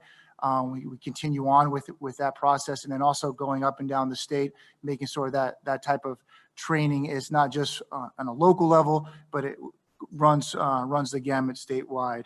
I think what I hope to get from today and why I'm here today, right, is about reimagining what public safety really looks like, right, and having the tough conversation and being able to, from a law enforcement perspective, is move the ball forward where it needs to go. So. Wonderful, wonderful. And I think I'd like to at least acknowledge the presence of a wonderful dear sister, Reagan, who's in the gallery. She has been, please stand, Reagan, just so everybody don't know you. Oh, you moved. Sorry. She has been one of the most singular forces of helping to execute and implement our Oakland ceasefire and violence prevention efforts across multiple mayors, and even worked within the police department, and just wanted to make sure she got some shout out. She loves Oakland a whole lot. I've heard her say it a whole lot and acting that way. Kat Brooks is also not here, but I certainly want to bring her into the room. Before I invite some of our folks to speak, I think what I would like to do is just do this in a couple of waves. If we were to have this initial round of conversation around how would we reimagine the way in which justice has played itself out in Oakland or would play itself out in the future, I'd love to start with some of our advocates. And so I'm going to invite Nicole Lee and David Muhammad and Teresa to just kind of start us off, and you all can kind of just really chime in from where you sit. But certainly, Nicole, you have been one of the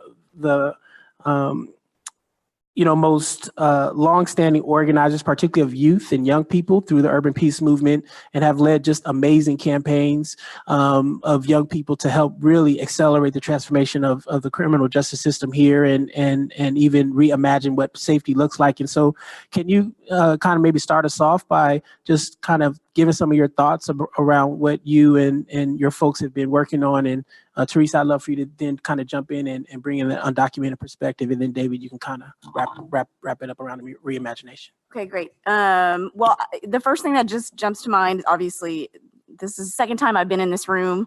The first time I was in here, there was a debate between two DA candidates. It was sometime last year. And I'm always struck by this portrait of Huey Newton in the back. And obviously, him and Bobby Seale were students when Merritt College was in North Oakland. Which is why that portrait's there. And, sometimes often we talk about the Panthers, and the legacy of the Panthers is one of the things that makes Oakland special. And I think it speaks to two things equally to me. It speaks, one, to the fact that the people of Oakland are resilient, and that we are trendsetters, and that we are activists, and that we have a tradition of radical activism here in Oakland, and Black radical activism specifically. It also speaks to the fact, though, that Oakland socially and economically is a place where all of these forces, I think the legacy of the kind of racism that founded this country all came to a head in a place like Oakland, which is also the reason the Panthers were born here. They were born here out of a certain set of conditions and necessity. So I think that's the paradox and kind of the question that you're framing for us, which is how could you have a place that has such progressive leadership and yet such challenges in enacting the things that we talk about? And I think it's because we have this dual reality. We have progressive leadership, but we also have some of the, I think, I read your paper actually, but before coming here. And I just think that there are, I think this initiative speaks to the fact that there are these deeply unacknowledged things that we don't talk about, and race being the main one of those things. I think all of those forces come to a head in a place like Oakland. So I'll just say really quickly, I've been working for about 20 years doing youth organizing, which means that some of the young people that I initially worked with are now I was a youth. I was 5 when I started. Just kidding. I was a youth back, 20 years ago. I was sort of fresh out of college or whatever, and got involved in youth activism. And at that time, one of the first campaigns we worked on was the fight against Prop 21, which passed. We won here in Oakland and Alameda County, but in Southern California, it passed with flying colors. And it gave discretion to the DA's office to charge young people as adults, as young as the age of 14, and took it out of the hands of judges. And then recently, we just saw that reverse. And so I think, for those of us who have been doing this work for 20 years, it's a really interesting moment to have been doing the work kind of similar to what you guys are describing in OPD, of seeing this arc of sort of like the birth of, some of these things, 3 strikes, mass incarceration, and now a turning point here in the state of California, like it's coming full circle. So we also worked on, many of us advocates at this table worked on the California Youth Authority, which is now the Department of Juvenile Justice. At the time I started organizing around that issue was around 2005, and there were still about 5,000 young people throughout the state of California that were in the California Youth Authority. And I think now there's like 600. So we've seen, a rapid decline in that as well. And then here locally, we've been working on a lot of issues. Right now, some of the issues that I think advocates are working on are trying to look at the budgets, honestly, and get transparency around how money is being spent here. There's this idea that we have of justice reinvestment, which is that at the state level and locally, there have been all of these criminal justice reforms enacted that are decreasing the number of people in detention and on supervision, and yet the criminal justice budgets keep increasing. And so I think that's one of the challenges. So, and the Chronicle just did this report recently, I guess last week or something, that came out. And because these criminal justice budgets are increasing and the number of people in supervision and detention are decreasing, the cost per person is like, for juvenile detention or something at the county level is like $400,000 per young person per year, because there are the same amount of staff and less young people.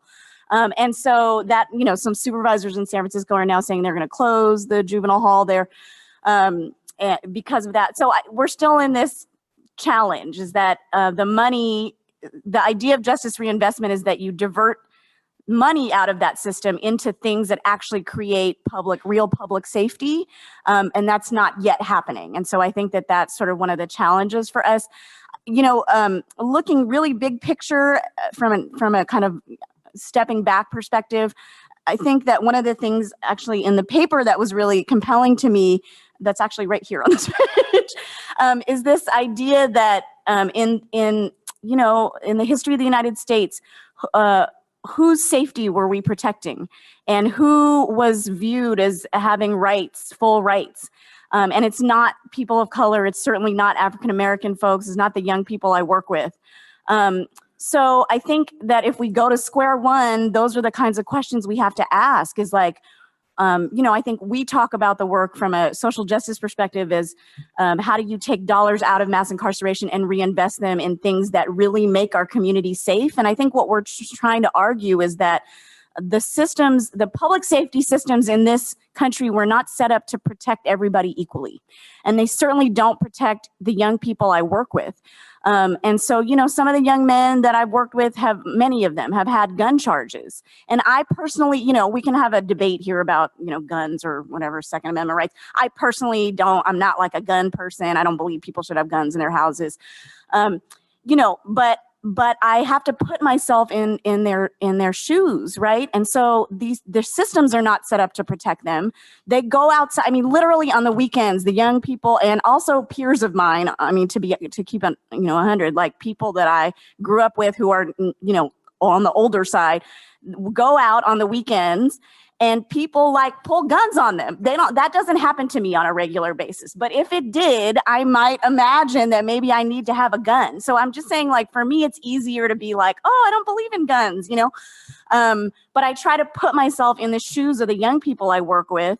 And you could see how you could come to the logical conclusion that if there is no system that is set up to protect me, that the systems are actually set up to protect other people from people who they imagine I am. And there are really real threats to my life. You know, what choices do people have? And so I just think this whole notion of like whose safety is kind of like one of the, you know, fundamental questions I think we need to be asking. Sorry, I talked too long. Wonderful, wonderful. Come on, Sister Teresa, particularly thinking about our undocumented and immigrant loved ones living in this area, maybe build off that. Whose safety are we trying to protect? What are some of the realities of some of our loved ones in this region? Well, I'll talk a little bit about our current day reality, but I'll just say that there's nothing new under the sun. We've been here before, and a lot of what we see in terms of racial disparities has just been magnified, of course, via the new administration and a lot of the things that we're seeing at the federal level. But really, that structural violence has really impacted us pretty hard here in the Bay Area. And even although we're doing the most significant amount of work in Oakland, we also work in the Central Valley. And so we're really looking at everything from detention, needs on the ground here, and from a localized context, but also how we're providing services to folks that are actually inside of the facilities. So we, Centro Legal, we're the actual largest provider of detained and non-detained removal defense in the state of California, and we're the second one in the nation. We actually have the highest rates of representation of unaccompanied minors and migrant families fleeing violence from their homelands. And so this is, you know, a pervasive, right, issue that we just can't even wrap our hands around. And although, you know, we have the level of expertise and we're able to provide services, and most recently did see a shift in funding where we could work with our collaborative partners, such as through a CLIP, which is our Alameda County Immigrant Legal and Education Partnership, which consists of 8 community-based organizations, including the Public Defender's Office, the City of Oakland, as well as San Francisco Foundation. And that is one initiative that's helped us to sort of resource our legal services, because we're providing free clinics on a weekly basis, and we have lines of people outside of our doors. And just the amount of violence and just, you know, the violence is not just inside of the courtroom, right? We have folks who are coming to our doors that have experienced, you know, tremendous amount of trauma, whether it's through being shot or being brutalized or dehumanized. So through our immigrant rights work, we're able to address them and provide advocacy for them through immigration court and the Board of Appeals. But we are also providing services to them to defend themselves against the really harsh realities of where they live at and where they work at. So the workers' rights issue is something that I think we haven't talked enough about. Oakland, I think, is in a very unique position, and I think the strength of our organization too is being able to focus on income inequality and passing local laws and ordinances. Through the discretion of the local jurisdictions, we've been able to increase funding and support to be able to defend undocumented folks that are facing discrimination on the job, sexual harassment, wage theft, being denied their sick leave hours. And so we've done that through thousands of individuals that we've represented, but we're also doing that through affirmative litigation. And we've also partnered with the city attorney to do that work as well. So it really requires everyone doing that. In addition, the tenants' rights work, right, which I mentioned earlier, is really important because the unaffordable living, right, the cost of living in the Bay, you know, I think that's everyone's issue sitting at this table if you live here. And however, I mean, think about it through, you know, the lens of, you know, immigrant families and undocumented folks, you know, just a complete level of isolation, social isolation and fear, and not being able to even take their children to school, or feeling that they might face separation or deportation in the most common places that they actually need to go to access, you know, life and other people and really experience their humanity, whether it's in their churches or whether it's in their schools or, you know, community centers. So that's one thing that we do is we partner with different community groups, even medical facilities, the Oakland Unified School District, and other nonprofits to do street outreach and reach folks where they're at, because they're not coming to us necessarily. And when we do reach them, it's still not enough, right? We need more comprehensive services and linkages that can really help them in the long term. And one example of that would be we have a post-release project for undocumented women inside of the detention facility in the one detention facility inside the Central Valley. We provide Know Your Rights education, and we actually provide legal defense for them inside of the facility, which is a rare sort of, ability that we have to be able to have access to them. But what happens is we represent them in court, but then they get released for the few that we're actually able to support. And they come out to the community and there's nothing. They leave the system with literally the clothes on their back. Most of them don't even have an ID card, and have any kind of means for transportation, and don't know where their families are at. So it really requires the village, or really everyone in partnership, public-private partnerships, to think about the ways in which we can hold our families and make sure that they are not criminalized for minor offenses, especially for technical status offenses, but also, just really changing policy and being held accountable to the local policy that we've actually, I think, have done a pretty good job at. But we have to hold one another accountable to continue to make sure that we are upholding those values that we say that we own, and we want to have full integrity with that. It's worth noting, part of why we thought it would be important to at least foreground the conversation with Black and Brown and other youths of color. This is one of the most diverse, as you can imagine, regions of the country, and yet there still is a over kind of criminalization still of certain populations, even within the diversity of this region. And so some of these racial disparities still very much play out. And you can imagine the criminalization of immigrants. And if you've been here for the last couple of days, seeing all these tent cities and homeless encampments or houseless encampments, it's just a very new reality in Oakland for sure, within the last, say, 4 or 5 years. And so for many of us, I think we continue to be very stunned. David, I'm going to invite you to kind of come in and perhaps start to wrap this in. Then I'm going to start bringing in some of our police folks and John to kind of start giving us a sense of the police department's work. I want to make 2 points, 2 detail points, but 2 points. One, now, you are a recovering preacher from another tradition, so just to answer the time, I'm gonna treat you like Jeremy treats me, and just I'll talk have some fast. discretion, dear brother. Give me an extra 3 minutes because of that. But so I think I have the pleasure and the burden of working in many cities, and also having worked in many cities across the country. Obviously, I've had bias. I'm born and raised in Oakland, but Oakland really, I think, is further along than most, if not any place that I know, while also needing significant improvement, right? But to just celebrate kind of the progress for a moment before I turn to the other side is, so we, Dr. and Captain Figueroa talked about, right, at our height, we were about arresting 40,000 people a year. It's down to about 9,000 a year. It's a pretty extraordinary reduction, while violence is half what it was 6 years ago. You have in the county juvenile hall, there was this big super jail push. The county wanted to build the biggest per capita juvenile hall in the country, about 2003 or 4. So about 560 beds, a lot of advocacy, as well as some NIMBY where they were going to build it, cut it down, and they built a 360 bed facility instead. There's 60 kids in it today. After the state realigned a bunch of criminal justice responsibility to the counties, meaning you would have more people in county jail, this county still has more than 1,000 empty beds in the county jail. Because of a ballot initiative in Oakland, every year $9 million is invested in community services for people who are considered the very highest risk of violence, right? So you have young adults who the police department say, we think this person without intervention will be involved in a shooting. And what that person gets is a full-time life coach, access to job opportunities, some housing services, Housing is another question.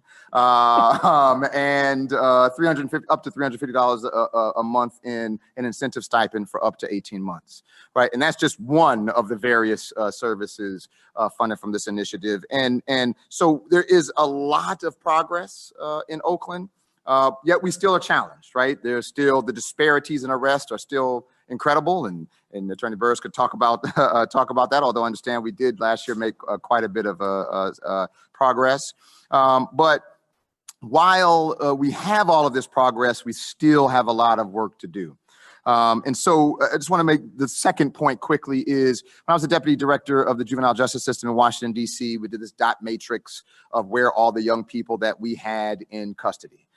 And they were clustered in neighborhoods, if folks know DC, Southeast, right? And there was this one neighborhood where there were 20 dots in about a 7-block, 10-block radius, which basically represented about $3 million every year we were spending to pluck this young person out of the community, go cure them in isolation for a year, and put them back into their uninvested in neighborhood. And then an idea sparked about how could we better spend $3 million every single year on this 7-block square block radius. And that was just us. Child welfare was doing the same. Adult corrections was doing the same, right? How much money is invested in systems of misery, right? And so that developed, and it was congruent with an initiative that had been going on in Oakland for several years around a diversion program using restorative practices, and which has culminated in something called the Neighborhood Opportunity and Accountability Board. And Captain Figueroa sits on this monthly stakeholders group with a bunch of community-based organizations. We have the police chief who's written an incredible letter of support saying the police department will participate in a program where young people who are arrested, instead of going into the formal system, will be diverted into a series of community services. We now have a place they can be dropped off at Youth Uprising, iconic youth services agency in East Oakland, and they will go before a community council. Pastor, business leader, community leader, formerly incarcerated individual. And this community council will determine with the family and the young person, what's the plan, which will not have incarceration as an option. And we currently have 6 community-based organizations who are on board to provide a variety of services, including mentoring, case management, family counseling, as well as a restorative justice option. And we are hoping to launch sometime very soon. And this is what we call the reimagining the justice part, right? That how can we go back to how justice used to be administered by council of elders and town councils, not you go to the sterile courtroom, you don't understand the verbiage that's being said to you, and you get whisked away. Neither the person going to a custody nor the victim have any satisfaction in the current process. And I understand there was some talks about how the courts run this morning. And so really taking it back to the neighborhoods, but saying, let's invest in the neighborhoods. Last point, Mike, is that this San Francisco Chronicle incredible, and not the greatest paper recently, but an incredible series expose revealed that in this county, Alameda County, annually a single youth, $493,000 a year. How could we better spend $493,000 a year on a single youth who comes from most often an impoverished family in an impoverished neighborhood? Oh, what a question, right? And I think it's one of many of us who are advocates. Our biggest question is, if we do have these decreases, why is not the money and the restructuring of the capital, the tax base of our city following, and why don't we have better advocates of folks in positions to make that happen? I love for us to make a pivot here to some of our systems leaders or and others, public servants in the room, just to kind of start bringing their voice in. And so I think I will start with Darren Allison. Many of us know, of course, about the NSA and the long-standing reality of the NSA and the Oakland Police Department. So can you maybe perhaps share what this process of the Oakland Police Department and the NSA and both the challenges what you see as some successes around what you all are learning, and as a leader in the department, what you're learning. And then I'm gonna invite John to kind of come back behind you and offer some more of his own reflection. And then I'd love to bring Brendan in to kind of start talking to us a little bit about the public defender's office and their role in particularly the courts. Thank you. So I'll start, with the negotiated settlement agreement and kind of the timing of it, and then also talk about, I'll kind of back up also off that and talk a little bit about some of the successes and work we're doing, not just around the NSA, but really around the organization to try and build trust. And again, from what I had mentioned earlier, just be better. So, we were at a time in the 90s and even before that, and in 2000s when the writers case came, that we were, for lack of a better term, running fast and loose. We didn't have systems of accountability. We had nothing to hold us, whether it was through policy, whether it was through systems, whether it was through leadership. And it was something that it was needed, not only needed in the department, but I think needed for policing as a profession, because we weren't the only police department that operated that needed a little bit more structure, a little bit more accountability. So I think coming from us, from what it did to benefit us, is it put not only the systems in place, because it's more just about systems. It helps us change the culture of the organization and try and drive us in a direction that builds kind of longevity, sustainability, to where we can now not only police with respecting the community, but able to police ourselves as well. And I think that's important. I mean, we got to be able to hold ourselves accountable. We can't just operate and wait for somebody else to hold us accountable. And that's something that I think in any business or profession, to look introspective and be able to be a self-critic is always a challenge. And I think that's something we're learning as an organization, is to be that critic. And, we've had some bumps and bruises and staggers along the way, and we continue to make progress. And then we've had some setbacks. We continue to make progress. But I think as a learning organization, it's important that we maintain that. It's whether through our I process to make that as sufficient as possible, or whether it's how we deploy our officers and who we stop and why we stop, I think is another important layer that we need to continue to make progress on. We've come a long way, and I will dare say that we probably, in that regard, when it comes to stop data, are one of the foremost leaders in policing. But I think we can continue to make more progress in that area, and we're gonna definitely do so. And then how we treat the public, from day-to-day interactions and communication, all the way to how we use force, and when we need to use force versus de-escalation, and being aware of that. And again, we've made progress, we've had our bumps and bruises, but we're constantly having the self-critique and assessment to always do better and be better. And so some of the things, taking a step back from the negotiated settlement agreement, just as a department as a whole, I mean, what we want to do and the work we're trying to achieve is, one, it starts with the very basics of getting the people in the door, people that follow the values of not only the police department, but the values of the city of Oakland, to make that group a diverse group that care about people, that care about community, and don't just have a preconceived idea of what policing is, whether they heard about it, saw it, read about it, saw it in the media. We want people that come in, and then we want to shape them in the academy in a way that supports, again, our organizational and community values. So that's work we're doing, is trying to reevaluate our hiring and recruiting. We made some modifications where our recruiting unit sits, and we're actually taking it apart, working with some other stakeholders to see how can we be better to create that diversity. Real quick, so we can keep moving, because there's a few more cops that are going to get some words in. Okay. Sometimes I'm long-winded. And then I want to highlight a couple other things that I know it's probably been mentioned in the past couple of days, but I think it's really important, is how we police as far as our ceasefire approach. I think that, as I mentioned earlier, we came in the philosophy of arrest everybody. That's not going to solve our problems. It's not sustainable. It's not a solution. We have to be able to help people along so they are not caught up in the system over and over and over again. So from being focused, intel-led, intel-driven, being able to offer up services, as well as deprioritizing some of these minor violations or these equipment violations, are things that where some people just quite can't afford all the opportunities that other people can afford, when they're now, again, caught up in this repetitive system. I think we've done work and continue to do work in that review. And then the internal accountability piece is the way we hold these monthly sessions with our command, our supervisory elements, our risk management meetings, where we take a look at, okay, we tell you to be focused. Let's look at your stops. Let's look at the diversity of your stops and the breakdown of your stops. Why are you stopping these individuals versus those individuals? Let's look at the outcomes of those stops, searches, arrests, no arrests, citations, and really having that conversation so we can continue to not only hold ourselves accountable, but modify and change the culture in policing in our organization. So I know there's probably a lot more we can say about it. I'll stop there and let my counterparts also talk. Wonderful. John, what would you say as work left to be undone as someone from the outside of the department? I'm actually not so much outside as you might think.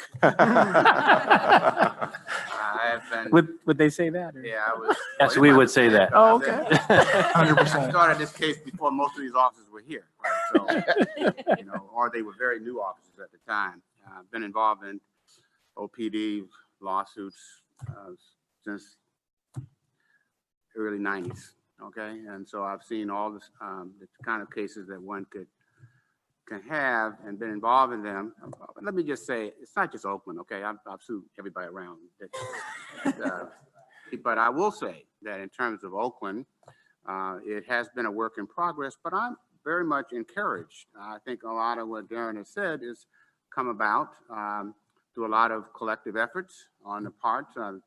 You know, I meet once a month with them. I see a lot of documents. And so I'm pretty pleased that we're in the right direction, going in the right direction. But I will say that we always have to be mindful, and I'm always mindful, of the collateral damage that occurs with arrests. And that something that I don't know that officers ever really considered before. And that is when you make a bad arrest or you stop someone who should not be stopped and you ultimately search them, that person protests, they wind up in custody.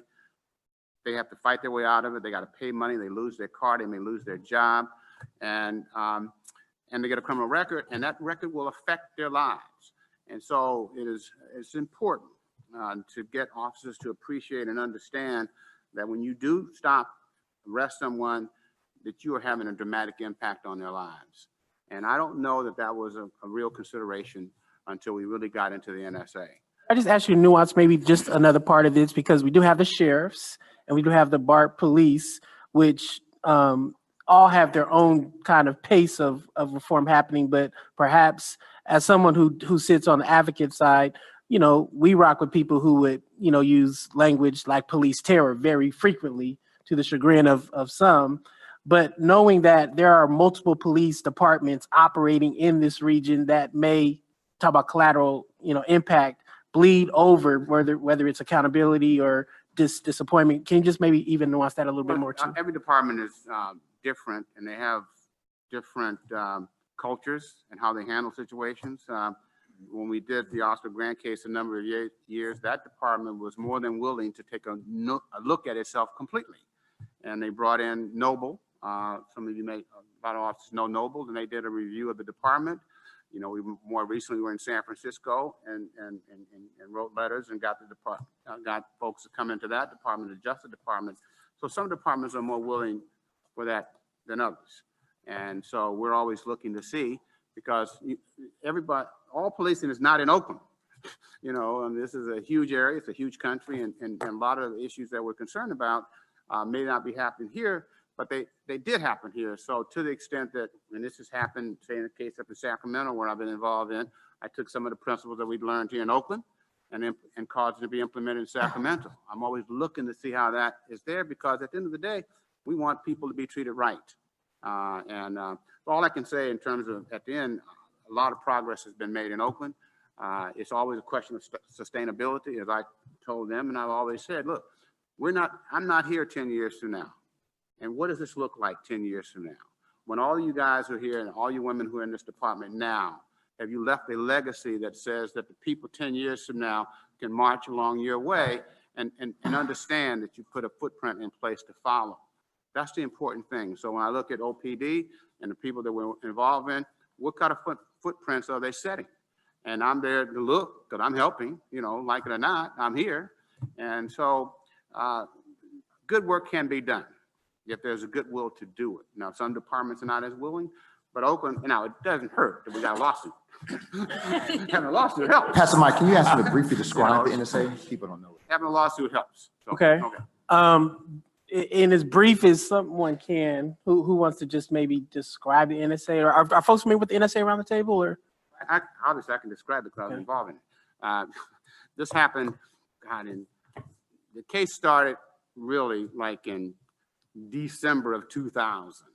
And that's where there were a number of officers, maybe 4 officers. We know for sure there were 4, but we know that there were more than 4 who really were engaged in improper policing. And they were falsely arresting people, they were assaulting people, perjuring people. People went to jail who should not. And as a consequence of that, we represented, me and Jim Chan and I, like almost 120 people. But the most important thing that came out of that is that we put together an agreement. It's called the Negotiated Settlement Agreement. Many of you have heard the term consent decree. There's an equivalent to that, which basically says that the department has to revamp a lot of its practices. They have to put forth new policies in place. And then equally important, they have to comply with those new policies. And so part of the NSA was that they had an independent monitor that was going to be responsible for making sure that the department implemented what we had agreed upon. Now that was a 5-year plan. Well, 19 years later, we're still in it because there wasn't really much work, positive work was done in the early stages of it. But it is an agreement that I think has a blueprint for the department to follow. It has most of the officers who are there now have been educated on the NSA. It has really been good in terms of looking at how you ought to engage in policing. And so, but at the end of the day, we still have to hold people accountable for what the standards and criteria that are. And I think the most important, one of the most important thing is, which is most dear to me, is the whole question of racial profiling. There was one aspect that was important because I don't like the stops that people, and because I represent a lot of people. So that was important, but also internally, how did the police monitor itself? And we had new computerized systems that they've been working on to get in place so that supervisors can better understand and know what officers are doing in the street. That's been extraordinarily important. Citizens' complaints have been involved in it. And of course, looking at the use of force and the kind of force that's been used.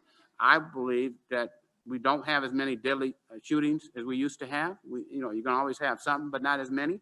I think there's better accountability on the question of force. There's better accountability on the use of stops and arrests, all of which has to be continually monitored. But that's what the NSA allowed for and gave us, me, myself, and Jim, as well as the court, an opportunity to review these and make sure they are in compliance. Of course, there has to be a willingness to do this too.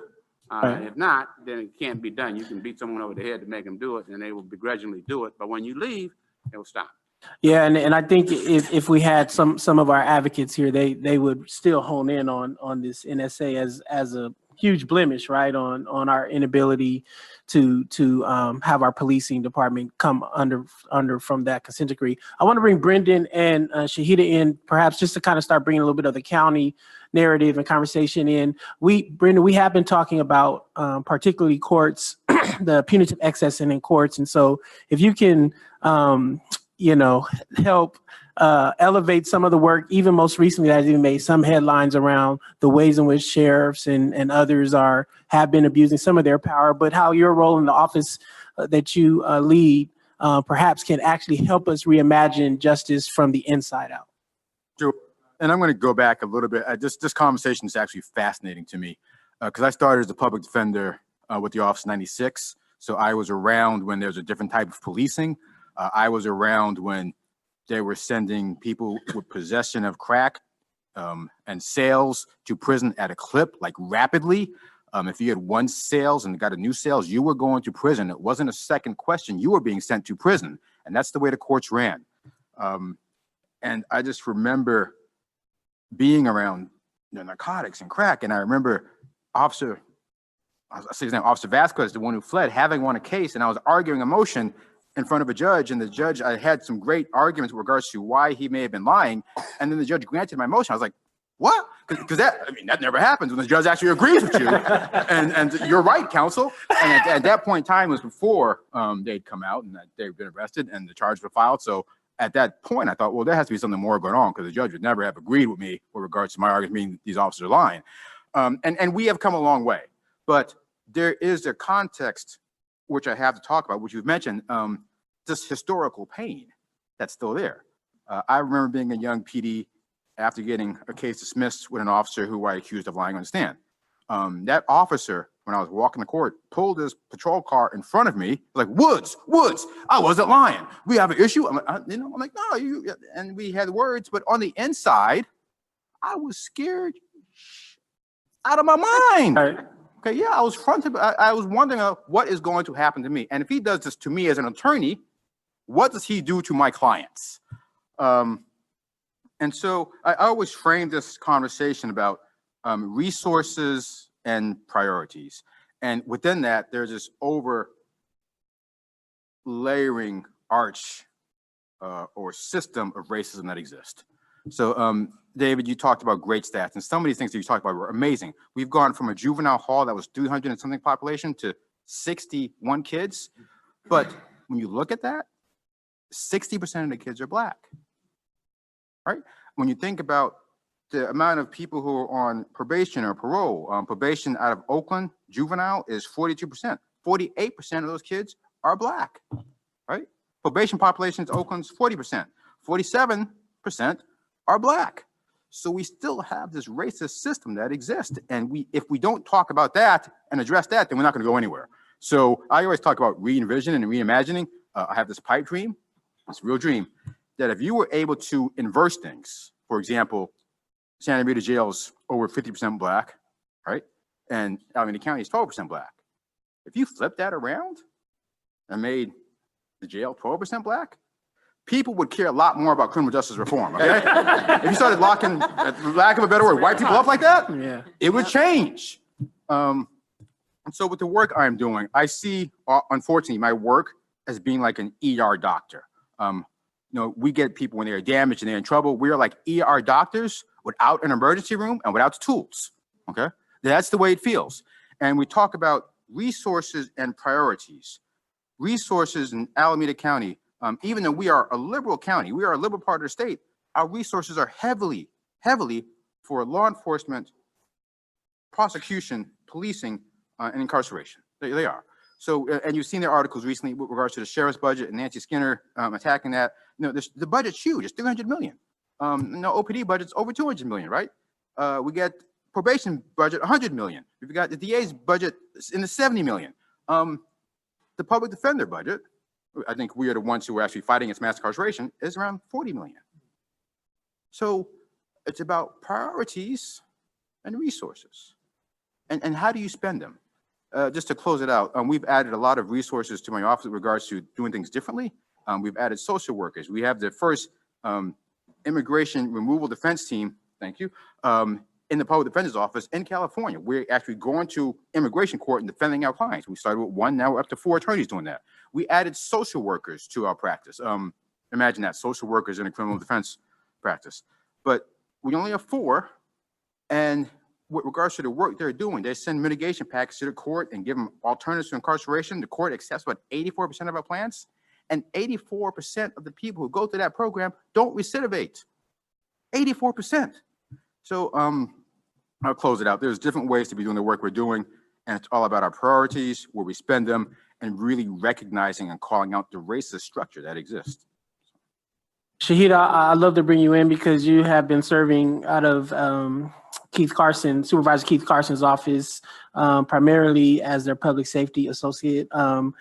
We talked a little bit about SB 109 and how many of us around the table have been for years really trying to ensure that those dollars are actually getting out of the system and onto the ground. And I want to lift up late Prince White, who has been one of the key advocates of this, that used to, with Nicole, lead the urban peace movement. But we'd love to just hear from you around SB 109 and what the supervisor and other board of supervisor members are trying to do to help make sure these resources are going out of the system and into the community, and what are some of the challenges as you see it of accelerating that process? I think you mean AB 109. I'm sorry, AB 109. So historically, Alameda County gets about $48 million from the state every year from realignment. We have, as a county in 2015, decided that 50% of the base allocation would go directly to CBOs to provide services for programming for the probation population as we've defined it. So that's people on formal probation, court probation, in some instances, pretrial diversion, and some court programs. And so that's about $23 million of money going to CBOs every year to fund education, housing, mental health, substance use, what else? Clinic beds, whatever the formerly incarcerated population tells us that they think they need. We have currently $8 million unspent of this year's allocation because we don't have any funding categories. So we've been bringing formerly incarcerated people in, saying if you had this service or any service that would help you, what would it be? And then we're trying to use evidence and evidence-based practices and anything to make an RFP, to get it out to the community, for them to apply for us to give them money. But we're running into a problem where a lot of the CBOs or community-based organizations don't want to take money from probation. They have issues with taking $3 million from probation for a program and then going to, Santa Rita and saying, hey, let me help you. And they're like, you're getting money from law enforcement. Why would I trust you? So that's our new run-in. And then we're trying to obviously get people self-sufficient, so not relying on the government structure once they're off probation, because the PRCS population is usually on probation for just 1 year. So in 1 year, we're providing you housing, employment, all these things, but what happens when that year's up? Either you commit another crime to stay on probation, or you are homeless, or there's a lot of other things. So currently the county and my job is to find ways to get people to self-sufficiency without relying on government structures. So that's kind of where we're at in the county. All right, thank you. I'm trying to get everybody else in the queue before we go around for maybe one more quick rapid response of truth that you feel like has not been spoken that can give folks a sense of Oakland before we start inviting others in. And so I'm going to come to you, Fig, and then I'm coming to Dr. Taylor and then invite Holmgren, I think, to offer some quick thoughts. Fig, I want to ask you something a little more direct, because I know you can take it. You have them broad shoulders there. But, as someone who has been in the department a long time, you and LaRon, I know for sure, because we've talked about this a little bit, from Oakland, your career has been spent in a department that has had these significant challenges. Yet I know I've heard from both of you your desire to serve in the departments because you love Oakland, right? Can you talk a little bit about what it's felt like? We heard from Sister Nika earlier today about her role as a warden of Cook County, one of the Cook County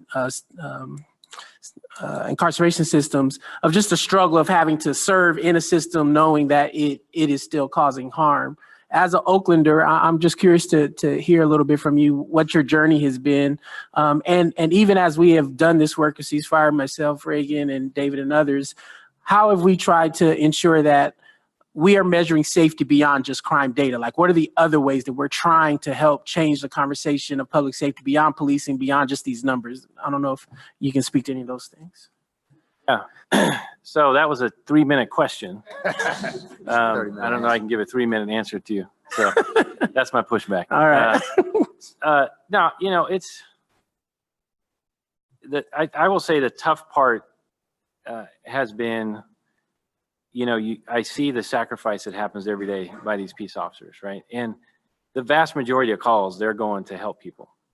And scandals happen. Stuff has happened over the years. And I've had neighbors knock on my door and say, Fig, dude, did you see the paper? I'm like, yeah, that's my picture on it.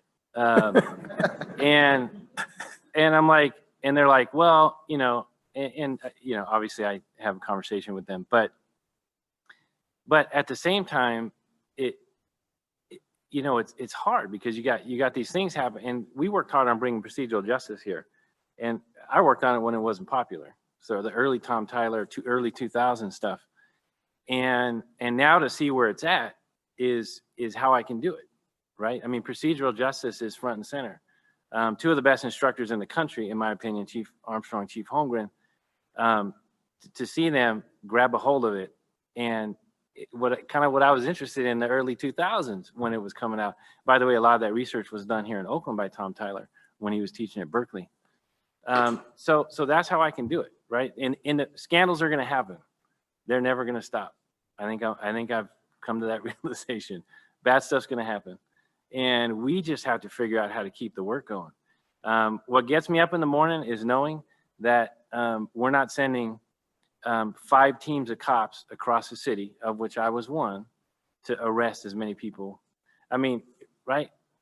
Bro, we used to go out and arrest sometimes 50, I can make 14 buys in a night on a busy night, at least 5, and that wasn't hard. And it was low level stuff. And we don't do that anymore. And we shouldn't do that. And we shouldn't have done it back then. And we certainly don't do it now. So, at the end of the day, it's hard. But, just the other day, I had a family from the neighborhood come ask for help, and it needed the police involvement. And I was able to speak into that, and we had to get involved, but we did it in a way that was as unobtrusive as possible, and to put that stuff together. And I want to, if I can just dovetail into a comment. I was really struck when I came in here. It says, how do you reimagine justice? I ran out of space on the card, so I'm gonna need some more. But, what it just has me struck as an Oaklander right now, and David, I've been working with him on the NOAB stuff. We said we don't want to be the first entry for somebody. And what got me interested in the NOAB work is if a juvenile got stopped by the police and just had their name put in a criminal justice database, they had like a 30% chance of graduating school at that point. Just having their name in the system, not even going into custody. And that just struck me so much. If their name is twice in the system, it drops to like 8% chance of graduating high school. So my motivation to get involved in NOAB was saying, how can we not be the first one? I want to not be the first one to put that kid's name in the system.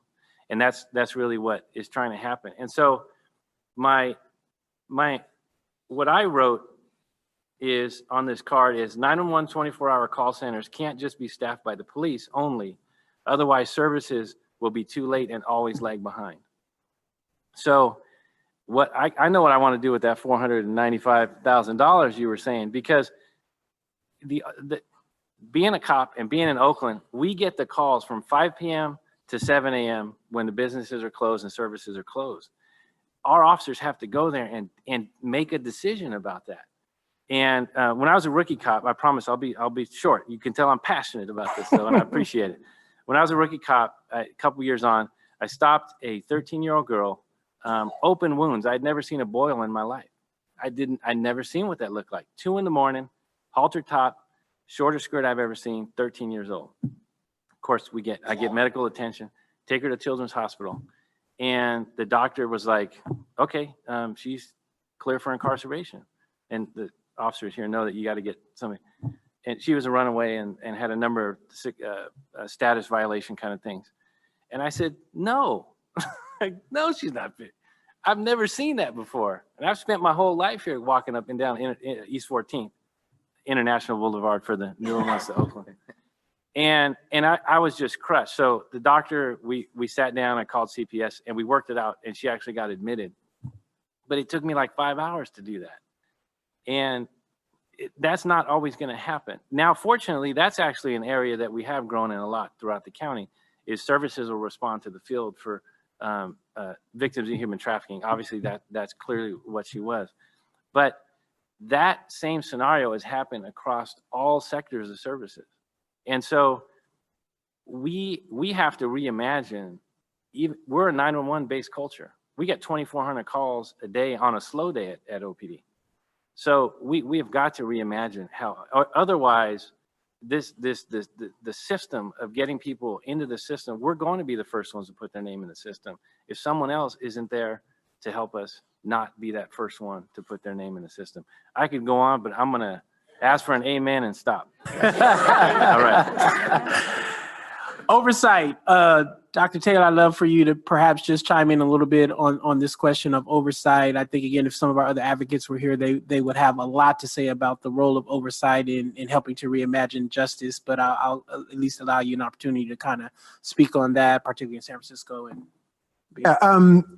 From my experience, I'm on the executive level reform group around community engagement with law enforcement in San Francisco, and sort of trying to figure out how to engage community partners, the language you hear being discussed in terms of partnerships, and trying to maintain, as John Burris said, oversight and sort of vigilance, as some others have talked about. We see a lot of positive movement in the positive directions around the Bay Area, statewide, from Jerry Brown making reforms related to solitary confinement in concession to the Pelican Bay protests, to, I think, his concession to Black Lives Matter around preventing DAs from using grand juries around law enforcement of unarmed people. You see, we're talking about San Francisco County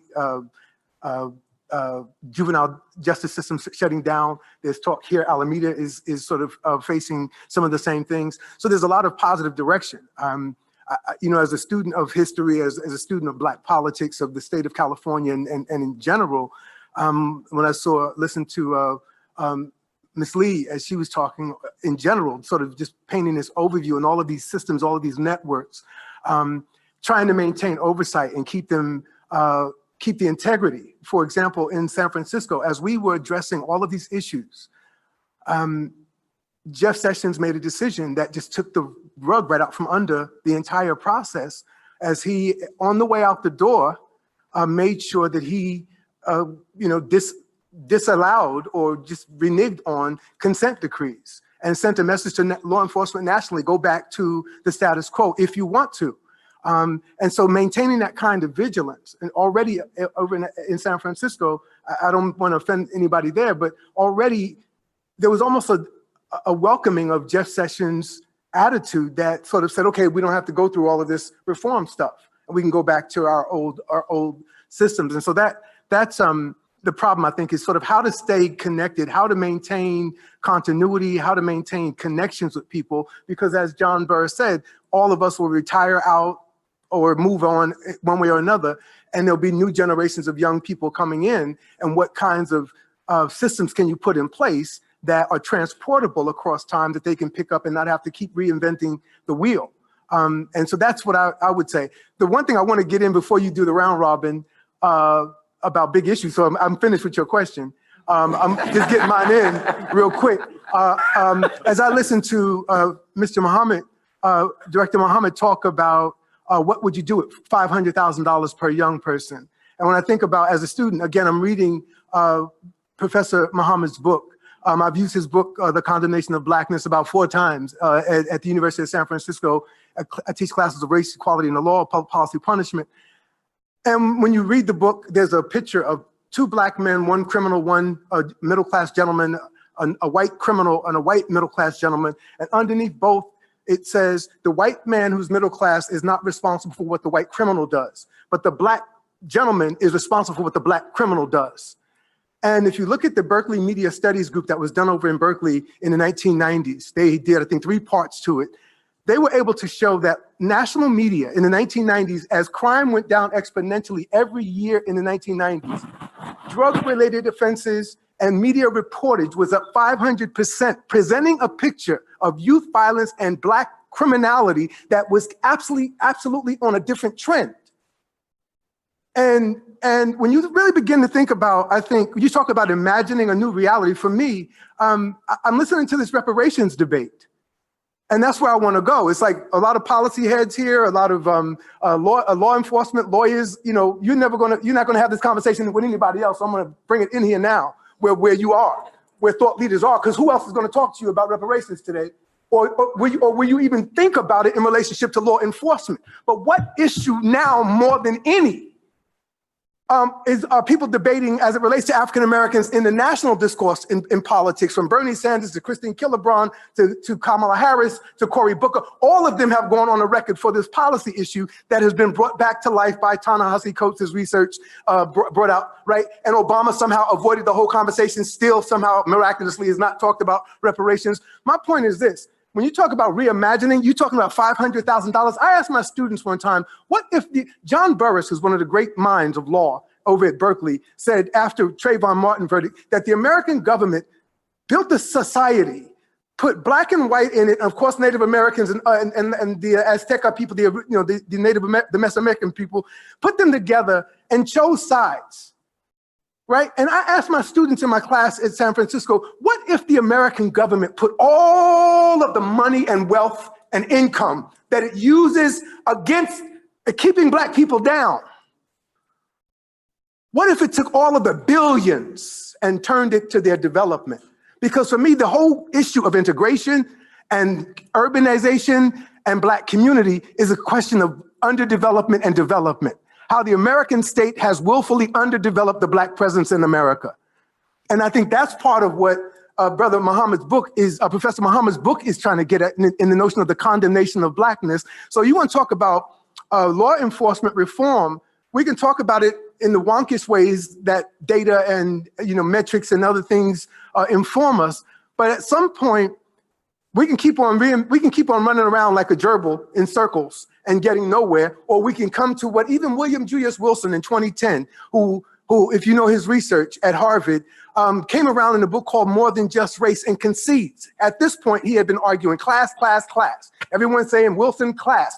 Well, he came around in 2010 and says, now a majority of white Americans must be convinced of the need for a complete and total economic recovery of the African-American position in the United States. So we can call it reparations, you can call it economic reform, call it what you want, but policing is not going to change until the economic condition of black people change.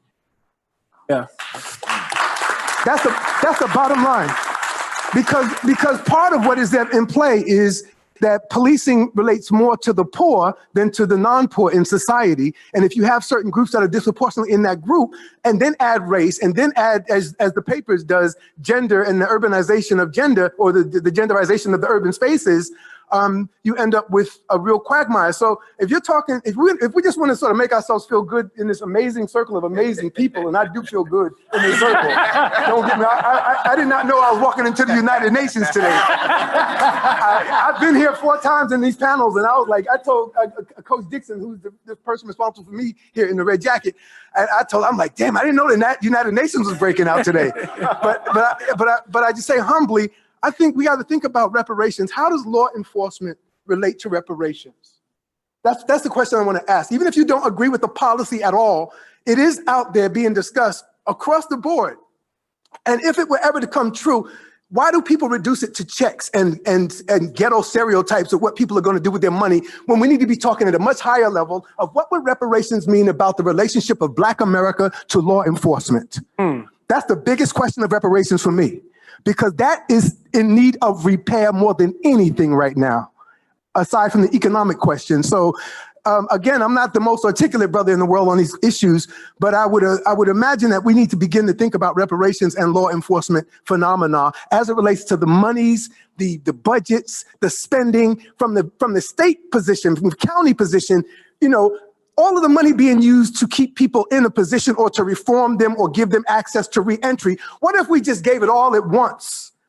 And what reparations is for me, and I'll shut up after this, is that it totally changes the relationship, economic relationship between Black America and the American state. That's what reparations is. It ain't got nothing to do with white folk.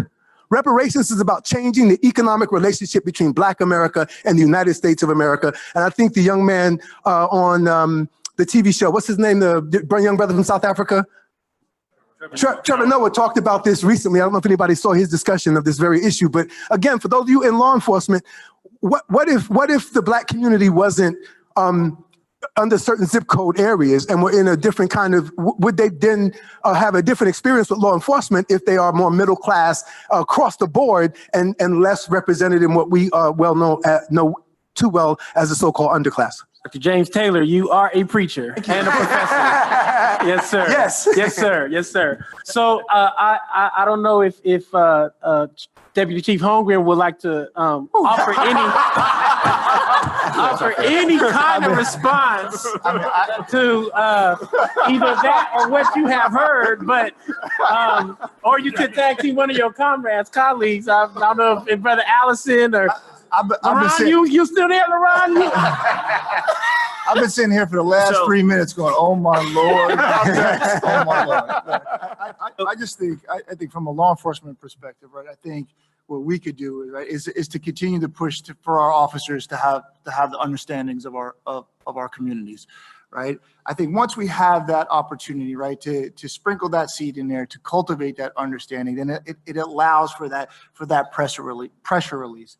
I think we constantly need to do what we have been working on Oakland Police Department is kind of look at our policies and see how they impact our communities, right? I think that's how we begin to even have this conversation, right, and begin to even make some of these communities whole.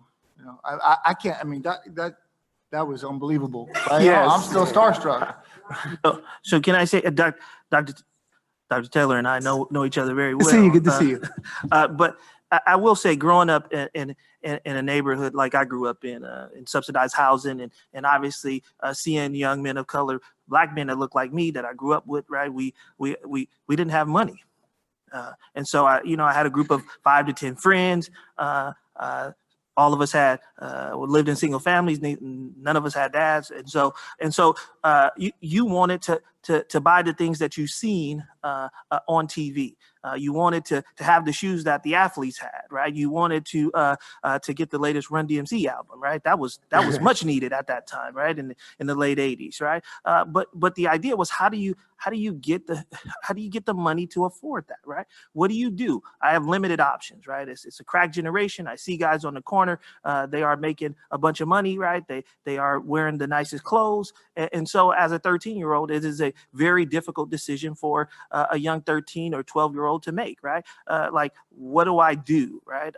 This is what my community looks like. This is what opportunity I see in front of me. I don't see teachers that look like me, right? I don't have a mentor. I don't have a mentor in my community. Nobody's telling me about the right way to do things, right? My example of success is this guy on the corner, right? And so these are things that we have to acknowledge. That goes to your point, right? That we didn't have the resources. And so friends that I grew up with made the choice to become drug dealers, right? Some of them chose to rob people, right? And so that is a very difficult position to put a teenager in, right? Is that there's so many things that I want in life. We didn't have in West Oakland still, we didn't have a grocery store within probably a 7 to 8 mile radius, right? And so we ate from the corner liquor store. That's where you went, right? You went to the store and you bought some chips and a soda, all these things, right? That obviously, you wouldn't serve to other communities that are right in the hills that now I happen to live in, right? And so when you tell me that, when you say, there's an economic difference, right? I remember being poor now, and then obviously to be middle class now and live in the more affluent part of Oakland, it is much different, right? My children experience is much different than mine, right? My nephews and my other family members, they still talk to me about, hey, why do we see the police so much, right? Why am I so afraid? And it reminds me, right, of why I do this job, right, to eliminate that fear. But it still does not address the economic issues that people of color face in communities that I grew up in right now. And so I say to you, from a police department standpoint, it's beyond us, obviously, right? But I think that question you asked is a very important question. Like, at some point, if we say, okay, well, we don't want you guys to arrest young people, right? We don't want to introduce them to a criminal justice system. Then you have to provide the economic support so that they don't have to make those tough decisions, right? Those decisions around, I want to eat, right? Those decisions around, I want to just be normal. I just want to have the normal things that everybody else has, right? And so I think, and working with young people in this city, I mean, oftentimes they express that, right? Like Armstrong, this is difficult, right? This is difficult. And this is hard, right? Living in this community, living without is hard. And so obviously as a police officer that have had to buy meals for kids many times or groceries for families, you understand sometimes that just saves him for the day, right? He'll say, Armstrong, I'm gonna go home for the day, right? But that doesn't mean tomorrow he's not faced with the same decision. So I agree, it's a tough situation to be in. Law enforcement is on the front line of seeing that and experiencing that. And so I say to you that is something that as a society we have to tackle. So why don't we start opening it up for folks to kind of offer some questions or reflections from the larger group. So far in the queue we have Teresa. Pastor Brian, can I just say something? I'm feeling called to say something. Turn your when it's a sign up moment. and get in line. Oh. Yeah, well, How do you do that? we'll add you to the queue. So we have Teresa. Oh, you was helping me out, Teresa. Thank you.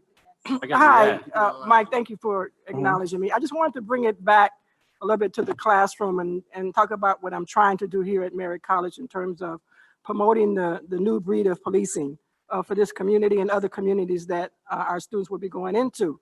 It's very important to me, someone who have done 25 years of law enforcement in this community, as to what is the next generation of police officers going to look like. So I'm into the state of mind is that what I teach them at this point is going to be helpful in this community in terms of when they go out and seek this noble career.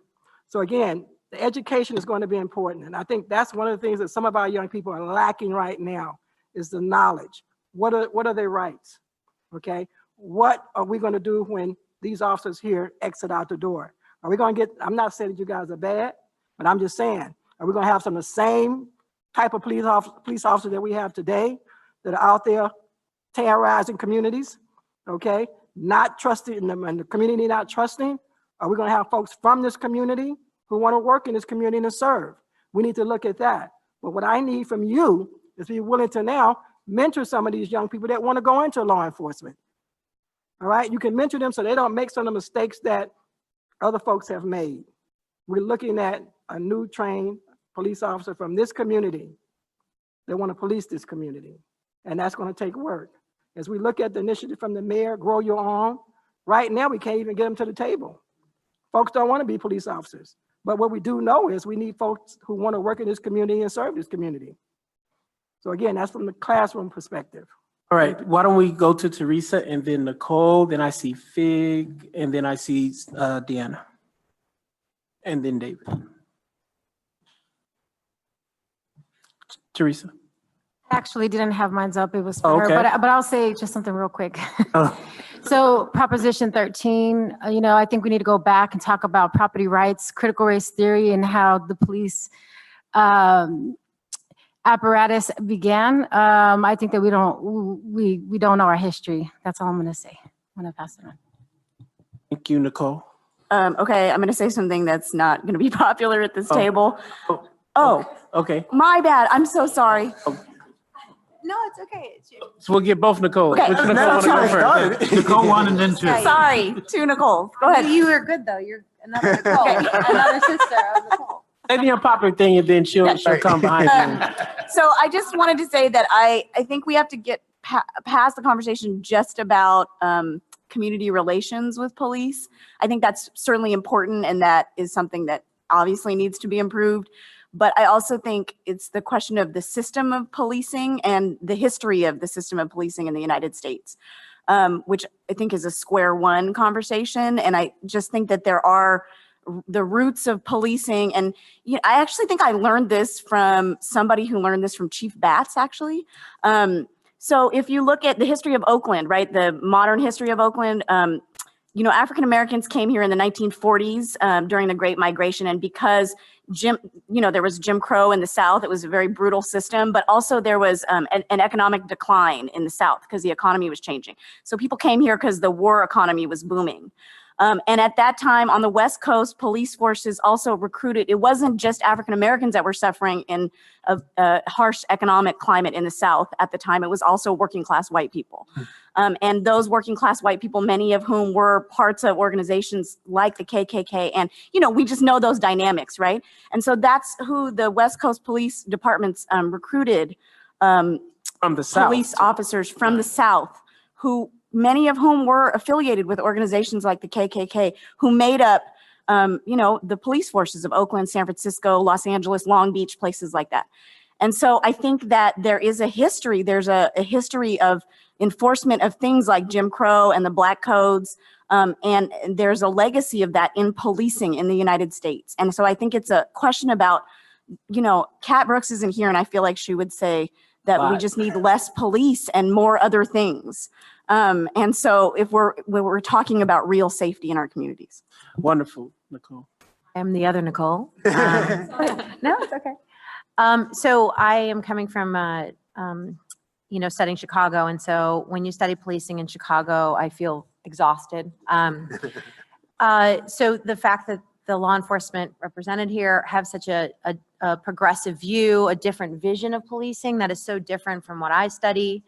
The Department of Justice in 2017 went into Chicago after the shooting death of Laquan McDonald, and they found police using tasers on children. They were, terrorizing neighborhoods, shooting in broad daylight, endangering citizens. I mean, just, if you were just to take race out of it, it's just bad policing, right? And so I guess I kind of have this, it's almost like a square one idea. It's kind of a little bit crazy here, but some of the ideas that y'all have expressed, I mean, what could you say to Chicago? They're resisting the consent decree, but you all have, I mean, I don't know if it was embraced, but I mean, it's been part of the reform. And unfortunately, it doesn't seem like the reform came from within. It came from oversight, but one in which, the Chicago police have been resisting. And I guess my question would be, we think of reform in local spaces, but we don't think of those local spaces transcending and creating a cascading effect. And I just wonder, sometimes you're like, well, will they listen really to me, the professor? Are they going to listen to community members? Clearly they're not. Would they listen to other law enforcement? Maybe. Right now, the suicide rate amongst Chicago police officers is abysmal, meaning their violent practices, I don't think is good for their own psyche and their own health. And they're also risking each other's safety as they're shooting in this like Western cowboy fashion in Black and brown neighborhoods. That is not safe. So I guess to the law enforcement here, what would you tell to your brothers and sisters in other cities to help them get on board with some of the things that you've embraced here? And would you be willing to say it to Chief Eddie Johnson to help things along? Great softball pitch to Paul Figueroa, who does travel the country as an ambassador of the good news of Oakland. I need to apologize to Margaret because I didn't realize I was supposed to do this thing here. So, but actually, because I'm going to use you for an example in what I'm going to say. So, I mean, trust is built through relationship. You have to be in a relationship with someone to really build that trust. And the police haven't been in good relationship with the Black community in Oakland. I grew up in a school that was about 50% African American, 50% Latino, and you could see that. And so I had good relationships with a lot of different ethnicities. And from the police perspective, the community policing officers that different names now, but essentially the officers that really connect with the community, those are the ones they trust the most. My neighbors knock on my door when they need help, and like they need the police right now. They don't call 911. They still come to me because we have that relationship built. Sometimes I'm in my pajamas, but I figure it out. But it's the same thing. Margaret Dixon, who's worked so hard to build this program here, sets up situations where officers can get in, talk to kids directly and get into relationship. And I just wanted to say there's a lot of space. What I would say to Chicago today is there's a lot of space that hasn't been filled yet on how do we get our officers in real meaningful relationships in the communities that they're serving, where they can actually sit down and get to know people, sit down and know, hey, if I stop this kid because I got called by 911 and no one else is there to deal with them at 2 a.m, oh, there's this nonprofit right down the street, and Susie, Bill, we meet on a weekly basis. Let me give them a call because I know they'll come out at 2 a.m. to help me deal with this. And and Chief Allison and all of us have worked hard in our careers to get to know people. But I just want to say that I would tell Chicago this for sure, and I'm going to just reiterate it here as well, that it's tough to be a cop right now, and it's really tough to build a relationship because the walls go up so fast, right? And I understand what the abolition movement around law enforcement is, and I enjoy the conversation because I know where it's coming from. I know the space is coming from. For most people who are working are like, oh my God, I got to hear this again. And that's not the space necessarily where it's coming from. So creating scenarios where police can actually get past that and hear why the African-American community in particular doesn't want them in the community, and get to a real meaningful conversation where those relationships can be built and slowly trust can be, and I believe that when officers are continually get an opportunity to rehumanize where they work, right? Because we're constantly seeing the worst of the worst of the worst. And it is easy to assign that to the whole group. And so it's this constant uphill battle just from a psychology perspective to say, we got to rehumanize people. We got to rehumanize them. And Margaret does a phenomenal job at getting us up here as Oakland Police to sit with their students and build those kinds of relationships. And that's what I would tell Chicago PD, because without relationships, we can come down with the negotiated settlement agreement, as Mr. Burris has said, and institute those reforms, but it won't be long-term if the agency is not engaged in relationship with their community. And it's hard right now. It's hard for me with my family members at times.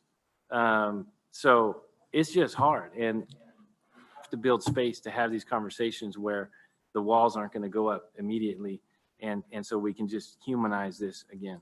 So we have, thank you so much. We have, I'm gonna read the queue. I just saw the last one. I think I'm gonna close it at Marlin because we have about 15 minutes left, and I think it's already ambitious to try to get all these folks in. So those that will speak, to just sound like a parrot of Brother Jeremy, could you please be as brief as possible, but certainly as inspirational, impactful, and as you can, all right? That was my touch, Jeremy. I don't know what's happening. Deanna, David, Vikram, Nika. That's David. No, who's Daryl? Oh, Chief. Yes, Daryl, Khalil, and Marlon. Those kind of our last folks. And so, Deanna, David, Vikram will go right to you all. Oh, just really quick, because traditionally, I wouldn't speak in other people's backyard, but having worked with David, Reagan, Pastor Mike around violence reduction, I think when Nicole said understanding the history of policing, and it reminds me of when I was doing the resource portion of gang violence and gang violence reduction. The biggest thing is understanding why Black communities don't trust the police department, and that some of that trust has been transferred through generations. So when you're an individual in your house, and it goes back to when we talk about the historical aspect of slavery, when you're in your house and during the crack era, in the middle of the night, Christmas Eve, the police kick open the door, snatch your parents out the house and say they'll be back, and they'll come back for 20 years. Everything that the system represented or the police response to Black communities is always to take and remove the most valuable person in my life. And then the story that they tell me is they'll be back or you'll be okay, and you end up in foster care, sometimes cause more harm than you ever had being in at home with your parents. So when we start talking about the trust with the Black community, we got to understand from the historical aspect of where it came from, that even in modern day police, it represented what slave masters did to us back in the day of kicking open the door, taking our parents, taking our children. So when we look at the system, we always approach the system as gonna cause me harm in some kind of way. So we rather fend for ourselves in our communities than go to the system for help, because the system has never been helpful in our eyes. So I just wanted to put that out there. Thank you, Dave. I want to start with that and say, again, Oakland has a lot of way to go, but every single officer in the force was taught what you just said by Michael's brother. 100% of the officers on the force and LeVon taught together, right? So that's a part of the progress that has happened in the city. And, you know, this leadership is funny because I always say, if you want to feel better about Oakland, just go somewhere else. Go to Chicago.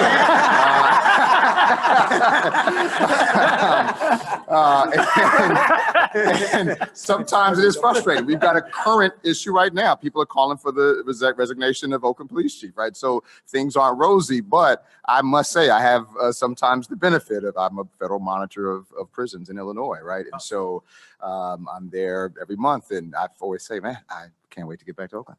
But so a couple, and there's 4 of us. It's wild that 4 of us in this room almost became the monitors of CPD, by the way, but that's another story.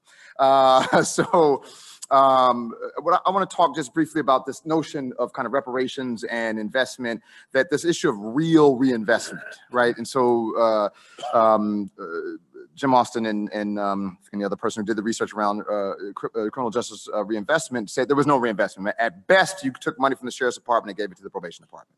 Right. And when we're talking about real reinvestment, I remember just briefly the movie Charlie Wilson's War, right, about the militarization in Afghanistan with America, and they got up to something like billions of dollars of investment in military, and then the congressman from Texas said, all right, we want to build schools, you know, can I get $500,000? And it was laughter in the committee, right? And so I feel that way in our cities, right? We're quick to increase the budgets of criminal justice agencies, but when we're talking about investment in communities, you almost get that same laughter that was in that congressional committee around schools in Afghanistan, right? And so when we're talking about the political will to currently spend $500 million per year per youth in this county, and to say, can we spend that amount of money on poor kids in Deep East Oakland? I don't think the political will be there, right, for that. And so when we're talking about take the money, the massive amounts of money spent in the system, and put that money to help real lives in the neighborhoods, to help them stay there, right? So we do ceasefire and advanced peace, enrichment, and a bunch of stuff, which is incredibly important to reduce violence.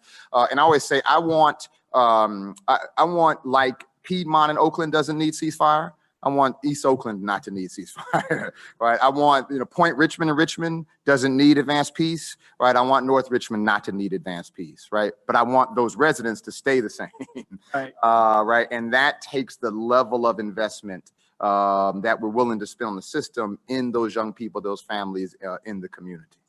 Vikram. I say that right? Vikrant Reddy, yeah. But first of all, I just want to say thank you to all the Oakland folks, and for whoever, I guess Bruce and Jeremy, for putting this together. A academic at John Jay once said to me that we have a lot of conversations about criminal justice in America, but people don't live in America. They live in communities, they live in neighborhoods. And so these stories about things that are the stories and the data that come out of actual communities like Oakland are very, very useful, I think, for our broader comprehension. So I just have a very plain spoken question based on something I've been reading about in the news.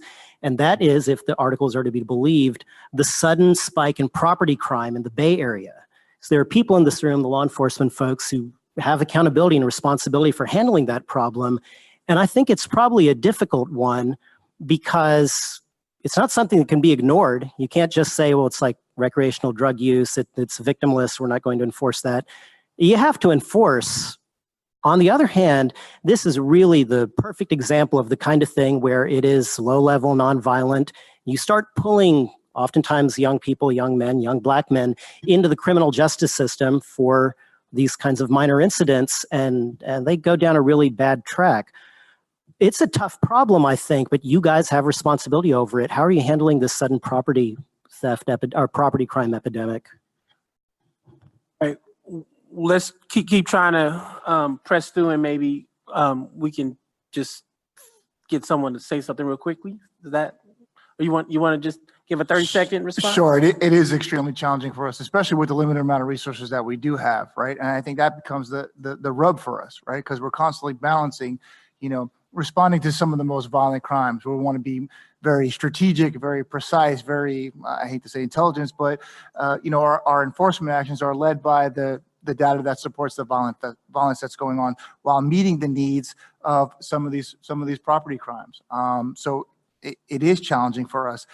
It is unfortunately on a lower end of our priorities. I think given the limited resources that we do have, it is a depending on which area of the city you are, that it's going to play a role on those types of crimes being enforced. You may not be afforded that luxury in East Oakland, which is seeing an increase in shootings and murders, where in some of the northern parts of the cities where they're not experiencing some of that trauma, they may have the resources to be able to address some of that. So.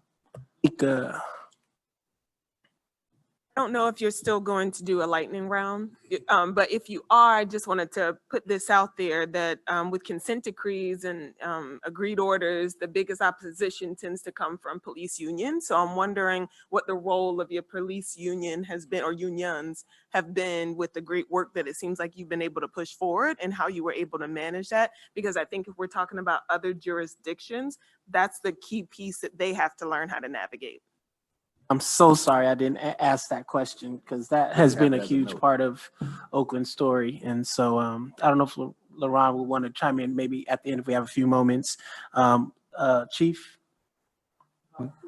Just real quickly, 2 points. David's conversation or sharing of his idea of the neighborhood opportunity boards, that's a really square one idea and shouldn't be lost, I think, in the conversation about how we think going forward.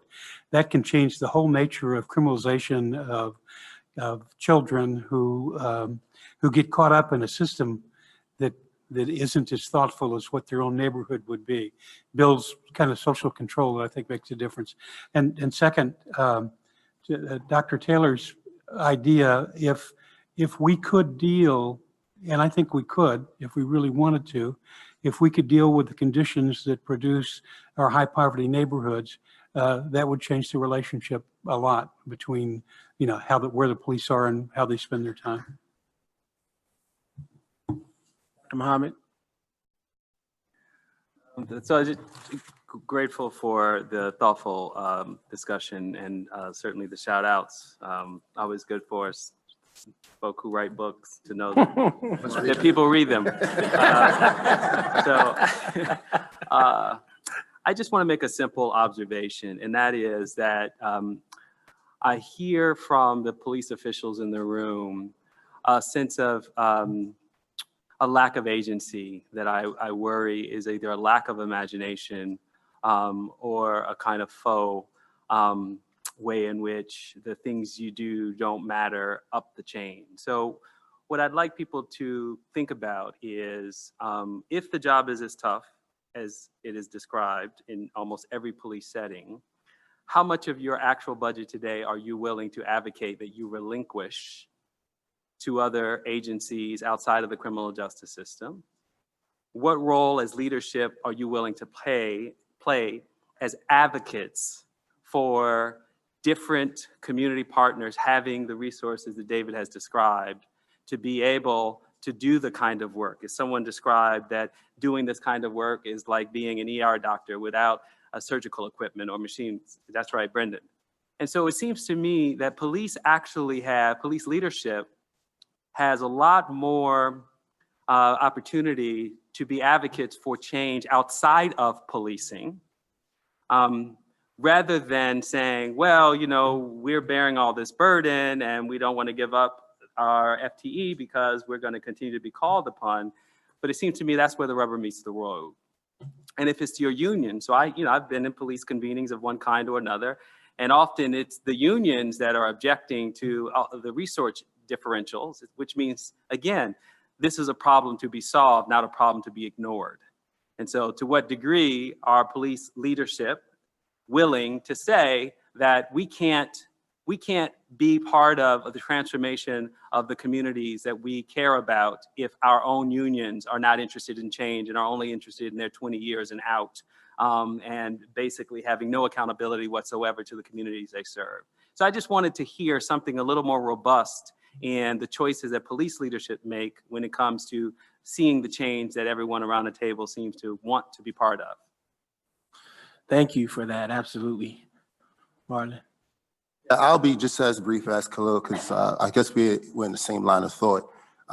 So it's, the theme of this session was called Justice in Oakland, and just observation was that, or question is as, you know, the term justice, it just seemed that a lot of this conversation focused around policing. And I'm just wondering, as just in terms of like, why is it that when we think about justice, why is that somehow become synonymous with policing? Outside of you mentioning the ceasefire program, which is also, if it's the David Kennedy model you're speaking about, is also police heavy. And so that's just one observation. And the other question I have is, what, as law enforcement officials, what do you hear when folks say or pose questions such as less police? Like, what do you hear from that? I mean, because we've heard in many, you know, around the country, I've had conversations with Noble, like it seems to be an immediate resistance. And I think it's a question of like, is it a question of just personal relevancy? That if we are asking for less police, do you feel like we're asking that you're no longer relevant? And if that is in fact true that you hear, is that a problem, right? Because I don't think people are asking for more chaos, right? People don't say we want less police, we want more chaos in our communities, right? But I feel as much as that, it was meant to be a little joke, but is that what you hear? Because I think there's a vested interest in everyone when we think about justice. It's for communities where people feel empowered, and under the term of empowered includes safety, right? So that's just a question I would like to pose for you to also think about, because that's part of where that block comes up, particularly activists and advocates when they say, well, you know, less police, or in Chicago, BYP 100, a lot of folks have been doing this sort of work, and they don't get, it seems to become, not only it becomes a radical thing, but it becomes the person or the people that are posing that question are sort of seen as illegitimate. Like, you don't really understand what's going on here. So yeah, that's just my thoughts. But would it be okay to just invite someone to respond to that? I mean, I think that is a really unique question that I've not actually made space to hear officers respond to. What do you hear when people do say that, and even to Dr. Muhammad's point around your role in advocacy? I did want to also just do a quick shout out to a dear brother, Ricky Gaines. Stand up, Ricky. This brother just came home from San Quentin about 60 days ago. And he's the reason why we do this work. He was inside for about 24 years, and we met in one of the times I was there doing the No More Tears program. And you were just here walking through, and you came on in, and it just goes to show you that many of our loved ones are definitely trying to be a part of the solution immediately as soon as they come home. And I think that is more reflective of the kind of folks that we work with here in Oakland and across the country. People are trying to be a part of the solution. They're not trying to be a part of the problem. And so I just wanted to thank you for sticking it out for this whole day as someone who just wandered on in. Any final comments by some of our law enforcement leaders? And I think I'll turn it over to. Yeah, I'll couple points because I heard a couple different things I want to respond to. I know someone mentioned unions and particularly our consent decree and any impediments. I think one of the uniquenesses of our negotiated settlement agreement is the union actually has a seat at the table in front of the federal judge as an intervener. And so they have been more of a collaborator than they have been an impediment. They work to make sure that obviously internal practices are fair. We want to make sure we have obviously external legitimacy with the community. We also as leaders have to have internal legitimacy. And so their role is to make sure that practices also internally are fair as we strive for fairness externally. So for us, they have not been an impediment, at least in our organization. I can't obviously speak for other organizations. As far as the reduction in the numbers of policing, you know, I think that as we envision what the future could look like and what the best possible outcome, I always would love for a future where, you know, everybody can be in harmony with one another, have great relationships, and that there wouldn't be a need for emergency response. Right now, as it sits, I know our call center annually receives about 700,000 calls. We actually dispatch to about 350,000 calls a year. As Captain Figueroa said, about 3,800 on some of the mid to high end range a day. So it comes with expectations and capacity. There's an expectation from the community that we serve that when they call, we show. And I'll be honest, our response times for a lot of calls are challenging with the capacity that we have. So I think that a vision of the future would be, I don't think anybody would steer away from, we'd want to see, you know, less police, laws, people where, you know, get along and can be in harmony with one another. I just think that right now we got to figure out to manage those expectations, because we aren't currently at a capacity to fulfill all those expectations. And there are some services that people call the police on. And to, again, Kevin Figg's point that he mentioned is we're one of the only systems that exist after 5 p.m. and through the midnight into the wee hours of the morning. And so when they need a service that maybe it's not really fit for law enforcement, they call law enforcement. So that's the challenge. I think from leadership, what I would like to have an intervention on to not keep the cycle going is, you know, we're caught in a situation where we have inequities in the social system upstream, and we're somewhere a little further downstream that impacts in law enforcement, where we're seeing these inequities trickle into our profession. And then beyond us, further downstream, are other law enforcement or public safety entities that also have the same issues and struggles and challenges. So, you know, for me, from a position of leadership in my organization, what we can do is not perpetuate the inequities, create policies internally that the Get Star system, whether it's, I know we talked about the police commission last night, probation and parole, who gets searched, who doesn't get searched, create those policies that can manage what we do internally, who we stop as far as equipment violations or no equipment violations. So I think those things that we can do to not perpetuate it is our way of trying to do our part in a bigger inequitable system. So I'm sure my colleagues may want to add in. I think we're probably out of time, and so I'm going to just appreciate everyone for, well, why don't we all appreciate our loved ones from Oakland who contributed their time and voice, and thank you for the opportunity to lead this session. Let me also, on behalf of our Square One colleagues and the observers who have joined us here, thank our friends and colleagues from Oakland for this very rich, thought-provoking, in some ways inspirational, in some ways just sobering, the right word, discussion. We do this as we bring the roundtable to communities around the country so that this discussion that we're having that is ongoing is informed by the work that you do. And so we honor what you're doing. We have heard a lot about what is going on in Oakland. We're taking lessons back. We're taking some insights back with us. And we, most importantly, encourage you to stay involved with this larger discussion.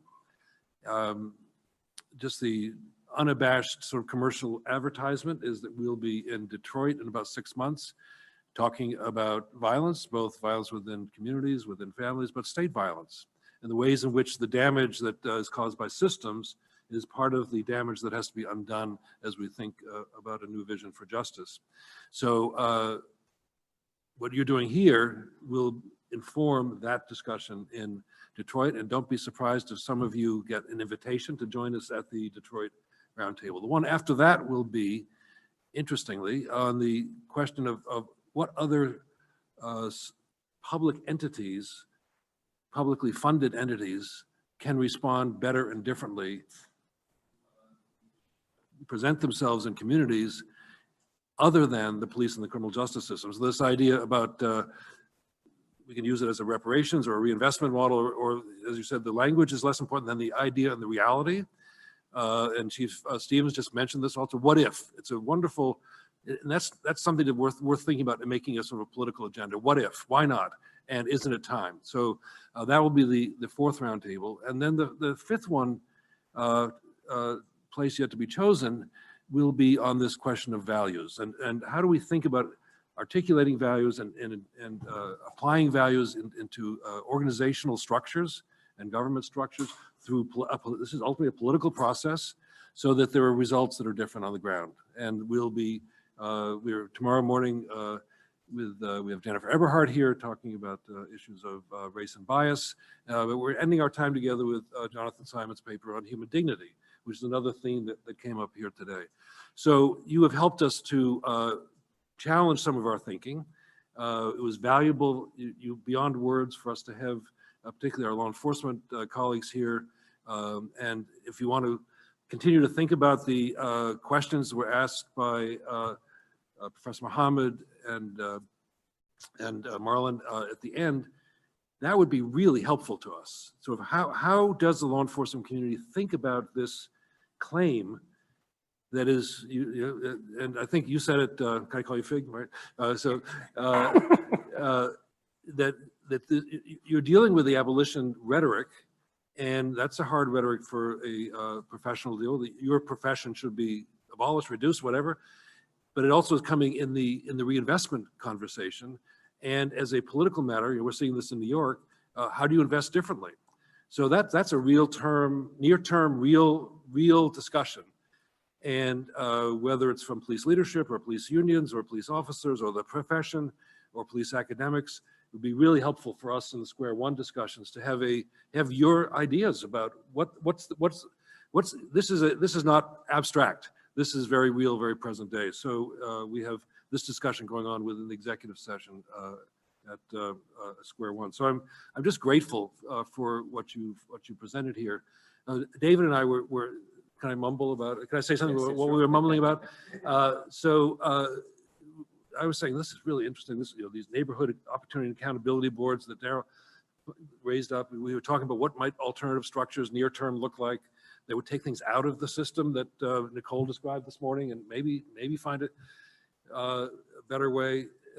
So the idea from David was maybe a paper should be written for the Square One project. I was speaking to my members of the steering committee here, that is about the communities we visit. Right? Why should we not elevate this work into the Square One national conversation? So I've just volunteered David to write the paper. So, and you did say yes, didn't you? but I think there's just a way of connecting these themes, which the risk is they become very high level and too abstract and aspirational. But to the extent there's work going on that sort of gets us in that direction and sort of starts to resonate with some of those themes, I think we owe it to you to make that part of our larger discussion. I'm really, really grateful for this time that we spent with you. Bruce, do you have some closing thoughts before we close out the day? I wrote a few notes down. I'm just trying to think about how this discussion connects to the discussion we had earlier today. And I'm also very, very grateful, particularly to Pastor Mike, who I know was really in the leadership of putting this discussion together for us today. And I'm really grateful both for your facilitation and your organization of this. I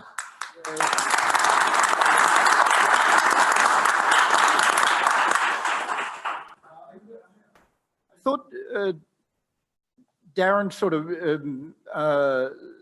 spoke a truth that we've all been struggling with today, and it's one of the largest challenges, and that is sort of how do you do justice in a context of larger injustice, right? And I think that often distills the great challenges that police and a whole variety of other criminal justice agencies are confronting.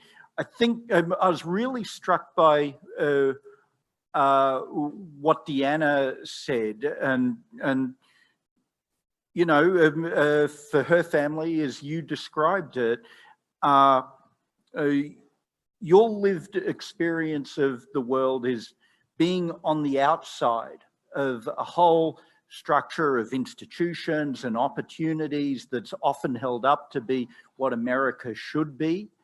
But for communities of color, that's not the lived reality. You're on the outside of those structures of opportunity and those institutions. And in that context, I think police departments, the criminal justice system in general, has a very complicated role. To what extent are they defending that world to which whole segments of American society are excluded from? And I think that is kind of the fundamental criminal justice challenge. in many ways. Is there a different kind of criminal justice role that is a social justice role, that it is about building pathways of opportunity, that's about knocking down the barriers that separate Black and brown communities from the mainstream structure of opportunities and all of the opportunity that institutions have to offer. And I think I'm not sure how much we grappled with that, right? How our criminal justice institutions could be social justice institutions rather than defending a world that is unjust at its core. I think the final thing I'll say is, what is the politics of building alternatives? What does that politics look like? And when I say alternatives, I mean a world in which social problems related to racial inequality and poverty lie significantly outside of the criminal justice system. What is the politics of building that alternative world, and what is the role of the criminal justice system in those politics? And maybe the best that we can hope for is that our police departments and correctional agencies and our courts are not necessarily partners in that process of building alternatives. They're built around a certain set of functions and which are very difficult to change. And we're not asking them to change necessarily, but perhaps I think as Khalil and Marlon were suggesting, maybe at best, they shouldn't stand in the way of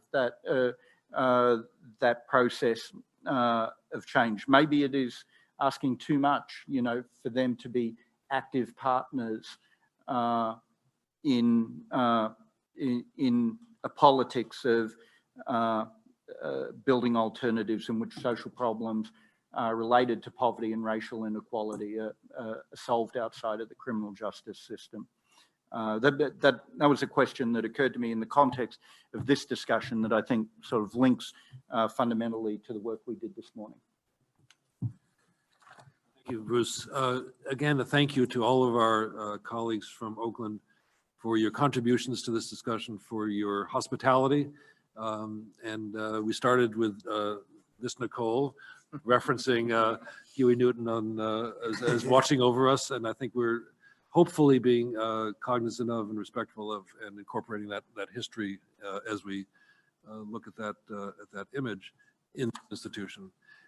We hope to be back and certainly in spirit with you as you continue to do this work. And I think I speak on behalf of all of us, if there's any need at any moment for you to reach out to us for some connections that or ideas, or just let us know how you're doing. We expect that this is not the last time that we're in touch with you. So again, thanks to Pastor Mike McBride for his inspiration and something else. He said inspiration and there were two eyes. I don't know what they were, but the inspiration is real, and we appreciate what you've done today because you really helped move the Square One discussion along. So thank you all.